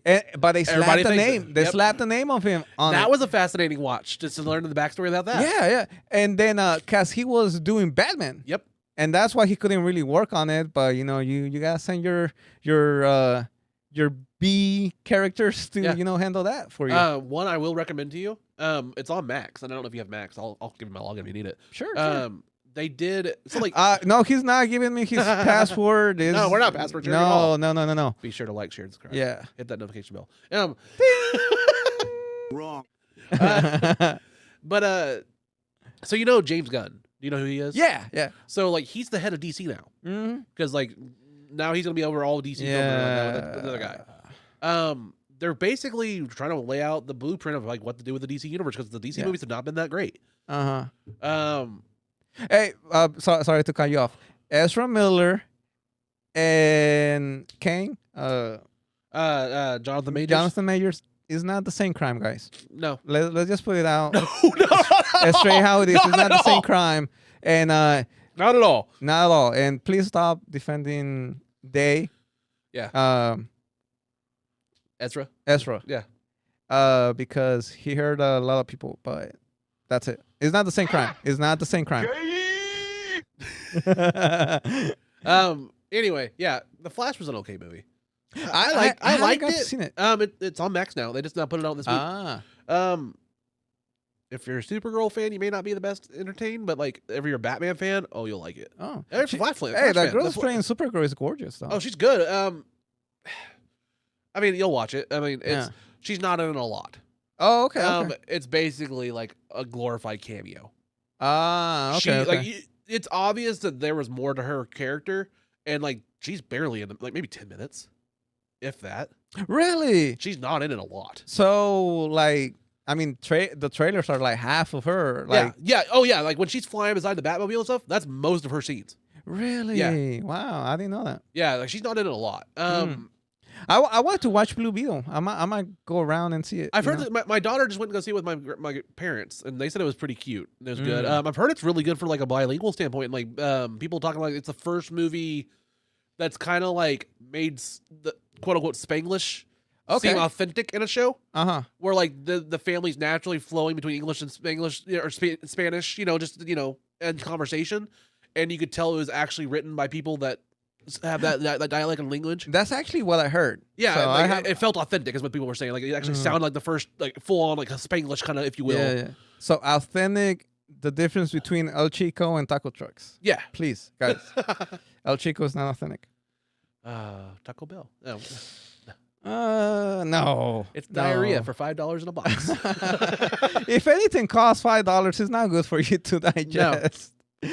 Man, speaking of which, I remember when, like, let's say buying a combo meal from McDonald's was $5. Now they're like almost 10 or 10. Dude, a kid's meal there is $6. Whoa. If you get a Happy Meal, it's like $5.89 Whoa. for a 4-piece nugget. That's Inflation, man. Yeah, Inflation is crazy. My favorite, like I told you, I DoorDash. I DoorDash late at night after shows and stuff like that. So I'll DoorDash till like 2 o'clock in the morning sometimes. Taco Bell in Bartlesville is hilarious. Shout out to that Taco Bell crew. They'll probably listen to this. I had this dude, and I actually got a video on it. I need to fucking put it on TikTok. I did these chronicles of like this dude getting trapped in the drive-thru and just road raging. Just sitting there like revving his engine and trying to like push the car in front of him forward. Like that's somehow gonna make them get their food faster. Like, and he's just sitting there and he's just like fucking, you can tell he's tapping, he's getting pissed, he's waiting in line for like 30 minutes.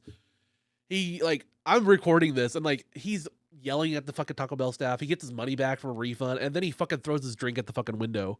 And I have it all on video. Oh. Where he's like, fuck you! And he throws the fucking drink at the fucking wall. And So I'm just like, these people are fucking stupid. some people just need to breathe sometimes, man. Or I don't know, man. Well, like, there's also this I'm sure you've noticed it. It usually has to do with rich old white people. They have this mentality of like, Wait, the perch? No, what? well, the mentality of like the fast food, or like ever since COVID, retail and fast food workers, I'm sure you've noticed, traditionally, if they're getting those jobs, most of the time don't give a fuck. If you go to McDonald's, it's rare you'll find an employee that actually cares. Yeah, anymore. man. I mean, they're getting paid minimum wage, and like they just don't care. Like they're just there for their job, and they're just like anything extra, they couldn't give two shits. I especially noticed that at DoorDash late at night, because most of these places like Taco Bell, McDonald's, anything that's open late night around Oklahoma, for those that don't know, those late night crews may have at max 3 employees. Yeah. And they're cashier, cooks, dishwashers, moppers, everything. And this Taco Bell in Bartlesville, there's 3 employees from like 11 o'clock to like 4 a.m. And the line wraps around the fucking building, and it's like 45-minute waits inside the line. You're trapped. That's what the Taco Bell's like. And they're working as fast as they can, but there's only 3 employees. Yeah, man. And like if I DoorDash, sometimes I'll have 2 orders, and they're like, Taco Bell, if you DoorDash, like those family meal deals. Mm-hmm.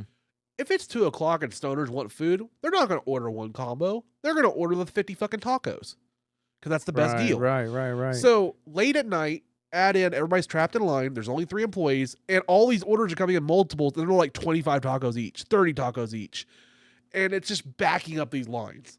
And that's just what DoorDash is now at these small towns like this. And it's so sad to see these employees just push to their brink, and you can tell that they're fucking breaking down. I've seen employees cry.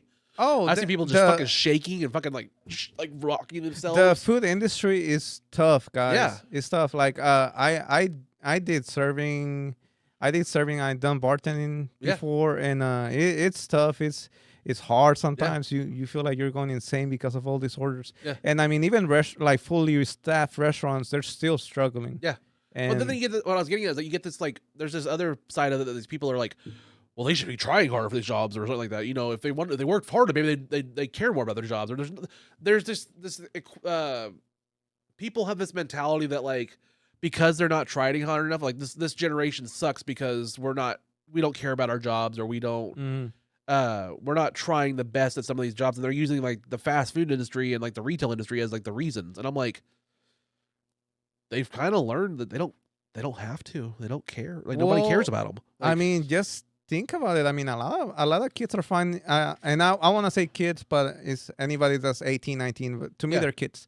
They're finding out ways to make more money than to have a real job. Yeah. I mean, DoorDash is one of them, and you work your own hours, this and that. You don't have to go to a brick and mortar place anymore. Yeah. Well, like me personally, like I said, I'm in a very different situation where like I'm divorced. I paid off my house, paid off my car, so my bills are pretty low. I'm able to DoorDash right now while I'm achieving my dream of comedy and podcasting.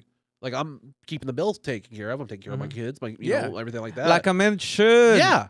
I've never had to ask anything. Like I take care of that shit.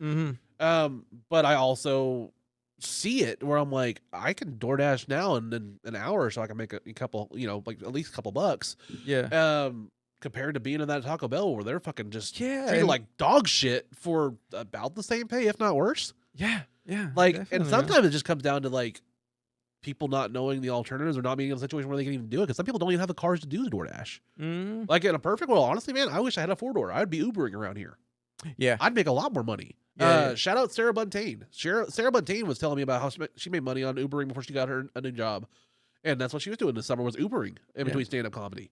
Yeah, one time I went to Dallas for a soccer game. Hello, a soccer game. Anyways, and our Uber driver, it was me and my brother, and we were just talking to the Uber driver, and he was telling me that dude was making like 80 grand a year. Yeah. And he's like, man, I work my own hours. He's like, the only invest I make is into my own car. Yeah. And he's like, in next year or so, I'm gonna buy another car. Yeah. And that's it. That's his model. He's like, he thought it was funny. We came all the way from Oklahoma.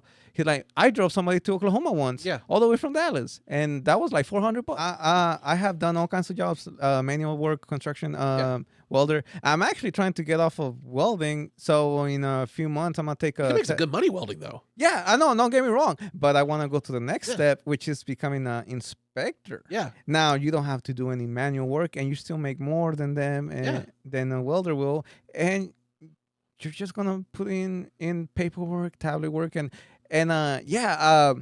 that's another thing that people don't realize. You don't have to.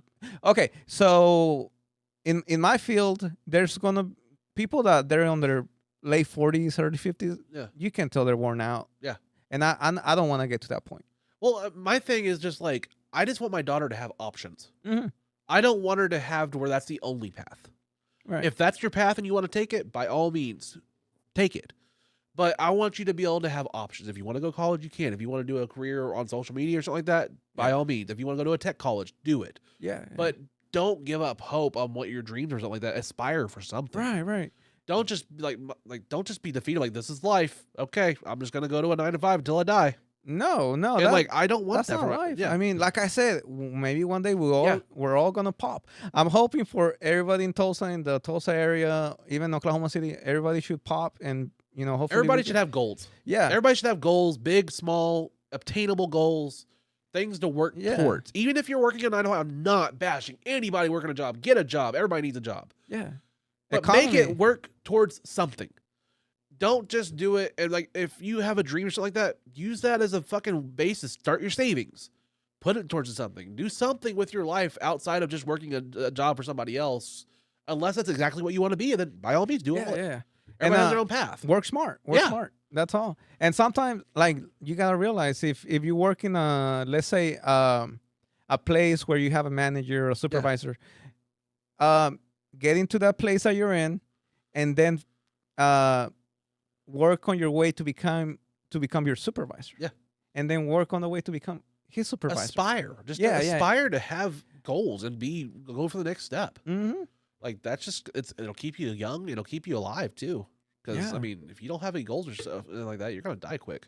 Yeah. It goes back to the whole investing in yourself. Yeah. Hey, if you can imagine it, you can do it. I mean, look at this. You're doing a podcast, and clearly we grew up seeing people doing podcasts, there we are. Yeah. I mean, honestly, man, like, I vividly remember, like, I loved this is long, but, like, I remember Johnny Carson. Like, I remember, like, before he went to the Tonight Show with Jay Leno, but I remember, like, my parents showing me old Carson and stuff like that. And, like, that thing of, like, when a comedian would do a stand-up set on Carson and Carson liked him so much he would call him over to the couch. That meant you were fucking made. Yeah. Like, if Carson laughed at your set, was like, come over to the couch, we're going to talk. Yeah, we're going to interview. You got fucking made. And then that kind of pulled over to the Tonight Show with Jay Leno, and then Conan did it a little bit, stuff like that. But it kind of lessened after that. Letterman did a little bit. Yeah. But I always remember that shit. And to me now, that is Kill Tony. Kill Tony is that now in comedians in 2023. Yeah. You could do a 1 minute set on there and get made. That's an amazing show also. It's an amazing show. But Austin is now it's like the new mecca of comedy in this age.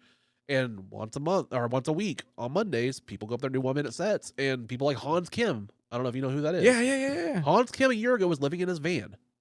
He was fucking homeless. And he did a 1 minute set on Kill Tony. And now he opens for Joe Rogan and shit. Yeah. It was just in fucking Tulsa, selling out the fucking Bricktown. Yeah.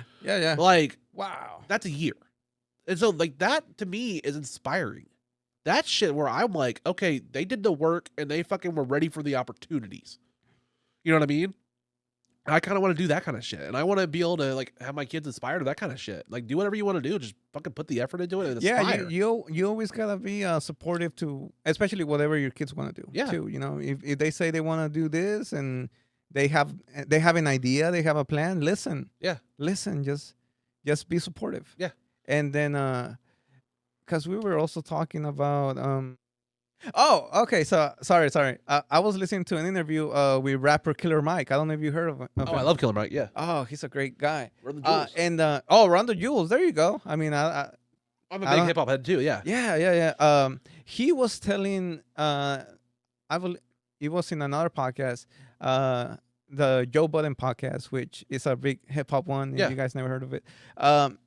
And he was telling. He didn't say Joe Biden. He said Joe Budden. Budden. Yeah. And then Brandon.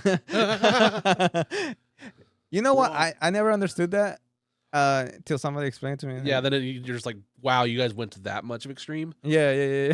Like, I just looked at it like, wow, that's even more pathetic. Like, some people be petty. Yeah. And he was explaining how he told his mom when he was like 14, I just want to be a rapper. Yeah. And she said, is that what we're doing? Then that's what we're doing. And look at him. He's successful. Yeah. He's one of the best rappers alive. Yeah. And I don't know if you guys heard his new album. Like, he just dropped like a couple months ago. It's amazing. Really? One of the best. Solo album? Yeah. Oh, nice. Yeah, one of the best rap albums ever. It makes you feel like you're still in 2001 listening to like the real hip hop, you know? I've been listening to like, so you know Tom Segura stuff. Have you heard of Czarface? Listen to Czarface. You'll fucking love them. Especially if you like this kind of shit. Okay. Czarface is one of Tom Segura's favorite rappers or rap groups. It's like 3 people. The flow sounds like Jay-Z, but it's a white dude. And they bust in sound effects and references to like Marvel, comic, wrestling, just like this pop culture shit.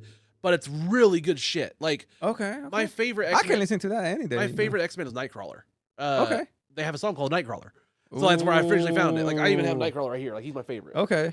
But like their beats, do you know who MF Doom is? Yeah, I was actually about to say MF Doom. MF Doom has done several albums with them. Yeah. And like before he died, some of his last R.I.P. stuff. MF Doom, man. Yeah. Some of his last stuff was Czarface. And like nice. Dude, we're gonna rap snitches. Just awesome beats. Yeah, man. But yeah, I love this shit. Recommend Czarface. Very, very good. I'm gonna bump into this on the way home. They have one called Nightcrawler, and they also do a lot of shit with Wu-Tang. Ghostface Killah in a lot of stuff. See, this type of hip hop will never die. This is with Method Man. This is called Nightcrawler. Oh, I don't know if you guys can hear this, but this is amazing. This is amazing music. Like it's, and this is stuff that came out in the last like 2 years. It sounds like 90s hip hop. Yeah. The bass lines. Yeah.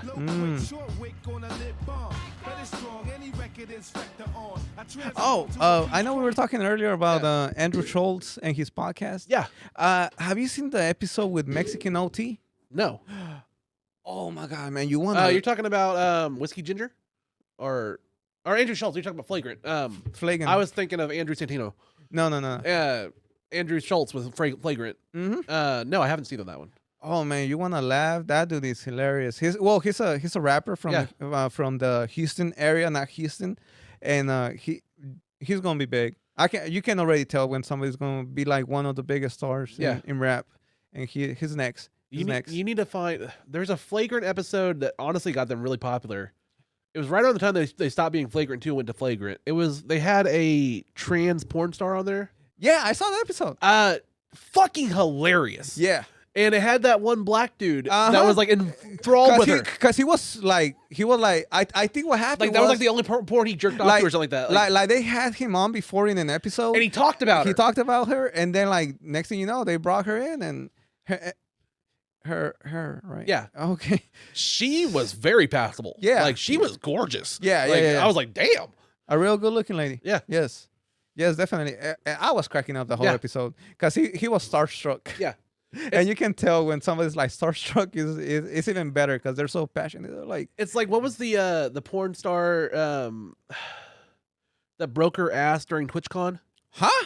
You know, oh no! She jumped in the ball pit. She jumped into the ball pin. Yeah, I heard about that. Yeah, and she cracked her back. She broke her back. Okay. Yeah. Because she basically broke her spinal or her tailbone. Oh yeah, man. Because they didn't have it very foamy. And see, there's some things you can do for content, and that's not one of them. Well, she was famous. Adriana Chechnik or something like that is what her name is. She was famous because like there was a viral video that on Two Bears, Bert and Tom were talking about her, and she was talking about like on this like live. She was talking with fans. She's like, yeah, I have a DP on Friday, a DP on Saturday, a lesbian scene on Sunday, and then a DP on Monday. So I'm gonna get worked out really tight. And like she was just nonchalant talking about how much she's gonna get double penetrated. I'm like, and they were like, wow, like that's just how you talk about it, like. And so like they were always enthralled with her, like how she was just so open about it. But yeah, she was the one that broke her tailbone at TwitchCon, Wow. and then they had her on, and she was talking about how like it fucked up her career and stuff like that, and like how like she couldn't do certain scenes and stuff like that, and like. Oh yeah, after that, Yeah. I mean, if your whole career depends on you being able to move. Well, especially because like her career was like when she does scenes, like she's like the one that's like almost like a contortionist kind of thing, where she's like bending really hard, like leg over her head and stuff like that. And so like full pretzel. Yeah, like full pretzel. So like it's like now she has to do it with like spinal injuries and she can't do it, and so she can't be herself. That just sounds painful. And she was talking about how like she just can't perform porn as best as she used to, and like the struggle is real. It is real. It is real. Yeah. Wow, that sucks. Yeah, I heard about that because I mean, and then she just like straight up fell flat. Oh, if you see that video, did you ever see it? Yeah. She like does a bounce. She does like a little bounce. Oh my God! Big Cinnamon needs some sense of her own. You good? Great victory there. I can't get out. Are you okay? She's held down by the Biffle medic. Gravity. No, she's fine. Because she's on the little platform where she dives into it, and like you could tell, like as soon as she hits, she's like, I don't know how old she is. How old is she? She's like late 20s. Okay, yeah, late after 25, guys. If you break something, it's not coming back. No, you're not coming back from it. And then she had to still, it's like live on Twitch, and she still has to like perform like cut, like I'm paid. No. I can't get. It was like watching Vince McMahon when he blew out his quads. Did you ever see that? No, I'm not familiar with that. Pull it up. There was a botch at the Royal Rumble. Do you know what the Royal Rumble is? Yes. So, for those that don't know, the Royal Rumble happens, and how you win is you knock your opponent over the top rope, and both feet must touch the ground. Yeah, they have to touch the ground. Yeah, and there was a botch in the main event at the end of the thing where both Batista and Cena landed at the same exact time. Yeah, I remember that. And so it was a botch. I was still into wrestling when that happened. But it wasn't supposed to happen like that. They were not supposed to land at the exact same time. It was supposed to be like a millisecond off, and like Cena, or I can't think Cena was supposed to win, but it didn't happen. So McMahon calls an audible and just runs out there and throws his jacket down all hot and shit. At the exact and he's like, same time, leaving a big question as to who won the fight. He's storming out there and he slides in the ring and blows both of his quads as he does it, and has to stay sitting down. On his way into the ring, he tore both of his quads and was forced to sit in the ring because he couldn't move. He then decided to just let the two battle it out again as he sat there watching Batista come out on top. Yeah. both quads, and he couldn't get up or anything, but he still had to act and basically save the angle and be like, restart the match. And he has both of his fucking quadricep muscles tearing off the bone. Oh my God, man. Oh, that just looks so painful, man. And I can by aging, you can tell when something's gonna hurt. Well, that also comes down to like those, like when he's a bodybuilder at that age too. Like it's not gonna stay up very well. Like if we fall, if we just trip right now, it's gonna hurt. It's gonna hurt bad. I felt it a few weeks ago. Like I have 2 bulged discs in my neck from a car wreck in January. I wrecked my car, and I have partial paralysis in my arm. So, like, if I lift it up too much, or if I lift too much stuff, or I do too much with this arm, my arm will just go to sleep. Okay. It just happens. And so, a couple weeks ago, I was driving back from Tulsa, and, like, you remember when, like, Tulsa or Owasso and stuff like that was running out of gas?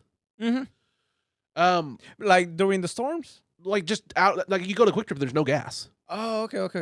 I went to the Quick Trip on the Collinsville exit, like, on 75? Yeah.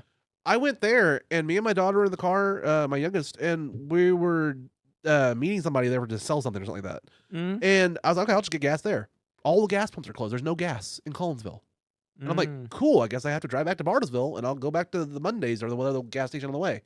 They were out of gas. So I get like a block, or like I could see the hill of Bartlesville coming in, and I run out of gas. And so I had to call my sister, and she came in with a gas can. And long story short, I fell on my shoulder when I tripped and fell. And for like the rest of the day, it's just fucking out.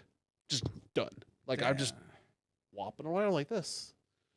And it's just one of those things that happens now.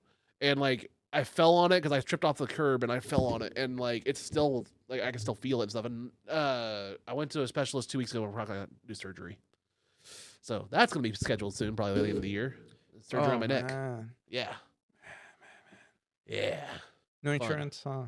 I have insurance. Oh, okay, cool. Cause it'll be covered. Cause prices are crazy right now. Yeah. So try. If you're past 25, don't think that you're still flexible. You're not. We're all aging. We're not getting any younger. I feel like we're just talking. Yeah, away. man. Like catching up with old friends. Dude, I told you that's how it's gonna kind of start. We just go from there. Yeah. What else would you like to talk about before we wrap it up? Man, I don't know. I've enjoyed this. Yeah. No, I mean, I have enjoyed it too. It almost feels like you naturally just bring up the conversations. So you're saying I'm good at my job? Hey, you got something like, going. share, subscribe. Like, share, and subscribe. Now, if you agree or disagree with anything, still comment, still like. Leave us a comment down below and tell us what you think. Yeah, and tell your friends. We're always gonna be around in the Tulsa area, doing some shows here and then. Gary, you got your open mic now every other Thursday now. I'm not officially the host full time. Okay. I was just that for that one time. I'm hoping to come back. I'd love to come back. Hey, maybe when we're playing this, yeah, you know, everything's gonna be settled down. So I mean, he said I did a great job, and I thought I did a great job. And no, you did, man. You did. Like I told you that night, you brought out the monsters. Yeah, and by that I mean like everybody said it was great. Yeah. You know, there was no I don't feel like there was a quiet moment in that. There was laughing. I think everybody did a great job. Yeah, and man, shout outs to everybody, man, that's doing this. It's not easy. We're so brave.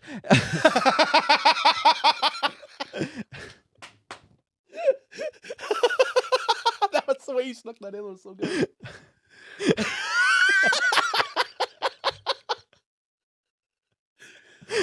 Bravery on Unloading Meat.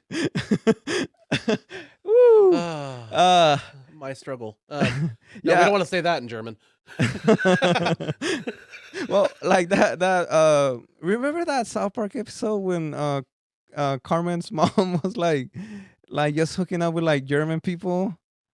And she's like, oh, I know. Scheisse. Yeah. It was the movie, wasn't it? Was it the movie? It was the movie whenever they're on the internet and they're like, is that Cartman's mom? Like, oh, that's Cartman's mom. And it's like a German Scheisse video. And she's like, Scheisse video. And she's like, oh, yeah. Yo, programming has changed a lot. We were watching things so young that were like, they're so cancelable right now. Yeah. Things have changed. Some things have changed for the better. Yeah. You know, 2023. I will say this. They brought back Animaniacs, and it's still fucking good. I did see that. I was really excited. I was really excited when I saw that. Me and my daughter watched it on Hulu now, and she's loving it. She's like, "This yeah. is fucking." She's not. She's 6, but she's not saying fucking. Not yet. Yeah. Yeah. She said it's great. Yeah, that was a great show growing up, man. I'm telling you. We're missing. I know we have a lot of new shows right now, and we're kind of criticizing that they don't come up with new stuff. Yeah. But some of this stuff that they keep bringing back, it makes people look back at the old episodes, and they were so creative. Yeah.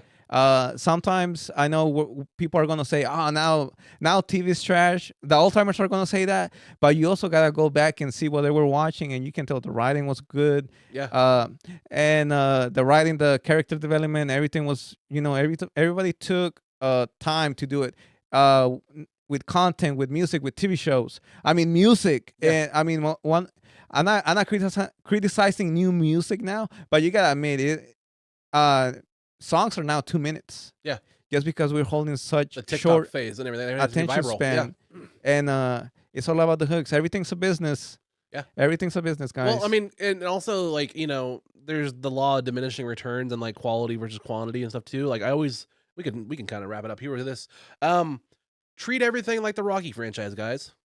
Rocky 1 won an Academy Award. Sylvester Stallone won a fucking Academy Award for writing for Best Picture for Rocky. I think it's Best Picture, Best Writing, Screenplay. Right. Rocky 4 has a fucking robot butler. People forget about that. And Rocky 5, he has Tommy Gunn, and we don't talk about Tommy Gunn. Right. That movie sucked. I wonder what happened to the robot, especially now. Remember that fucking robot in 3 and 4? Since they made Creed, which is the continuation to Rocky, what happened to the robot? I don't know.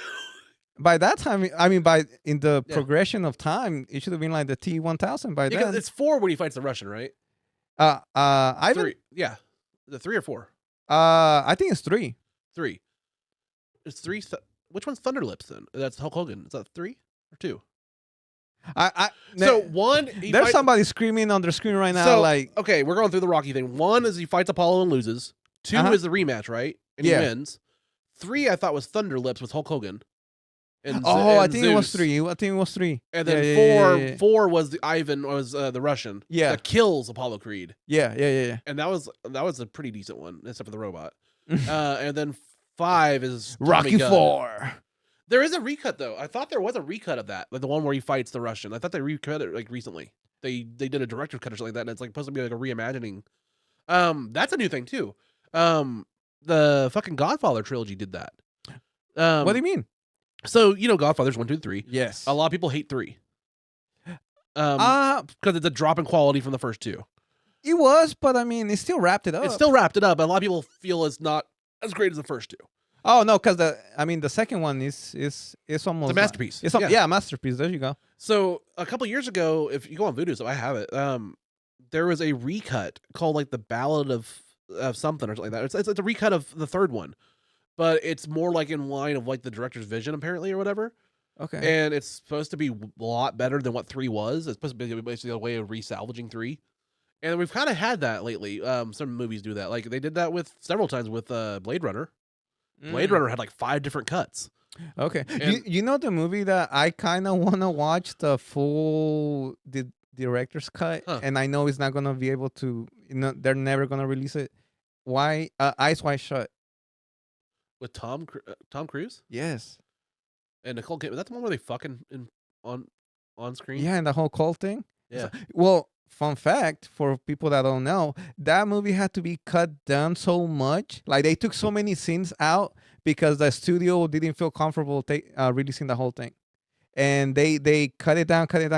Like what we got is still rated R. Yeah. But in reality, this movie was supposed to be amazing, and you know how they were all occultish, and they were talking about like, you don't know who these people running this society are. So like maybe it's just like Mandela effect or whatever, but like I confused that movie a lot with the other Tom Cruise movie around that time, Vanilla Sky. Oh, okay, yeah. And like a lot of the plot points, I need to watch those again separately because like my mind confuses those movies a lot. Yeah. Vanilla Sky was fucking weird. It was weird. Man, I know we've been talking for like 3 hours, Jared. Thank you for having me. No problem. We still can get into a lot more things. There's always another episode. Man, we haven't talked about conspiracies. Nah. Oh, we're gonna come back. We're gonna come back and do that. Conspiracies. Hopefully the actor strike is done. Yeah. Hopefully get some money. Mauricio, where can everybody find you? If they want to book you. On Facebook for sure. Mauricio Flores, my name. Instagram and everything like that. Now I'm actually gonna try to make a separate page. I'd recommend it. More professional than what I have going on right now, and it'll be coming soon. It'll be coming soon. Well, man, thank you for coming on for this extended episode. It's going to be a really extended episode because, like, I don't think we're going to cut very much. It's going to be a good episode. Quality over quantity. Quality over quantity, but sometimes quantity comes in too. Yeah. Mauricio, thank you so much for joining us. I totally didn't just do another take on the exit. Are we doing another? I also have to pop my headphones off. You're good. Guys, this has been Unloading Meat. I'm Jared Ralphie Allen. That's Mauricio. Take care, guys. Thank Peace. you, guys. Hey, love. Peace and love. Unloading the meat. Unloading the meat. Unloading the meat. Unloading the meat. Unloading the meat. Unloading the meat. Unloading the meat. I don't even know what it means, what it is, what it is, what it is. Bye. Have a great time.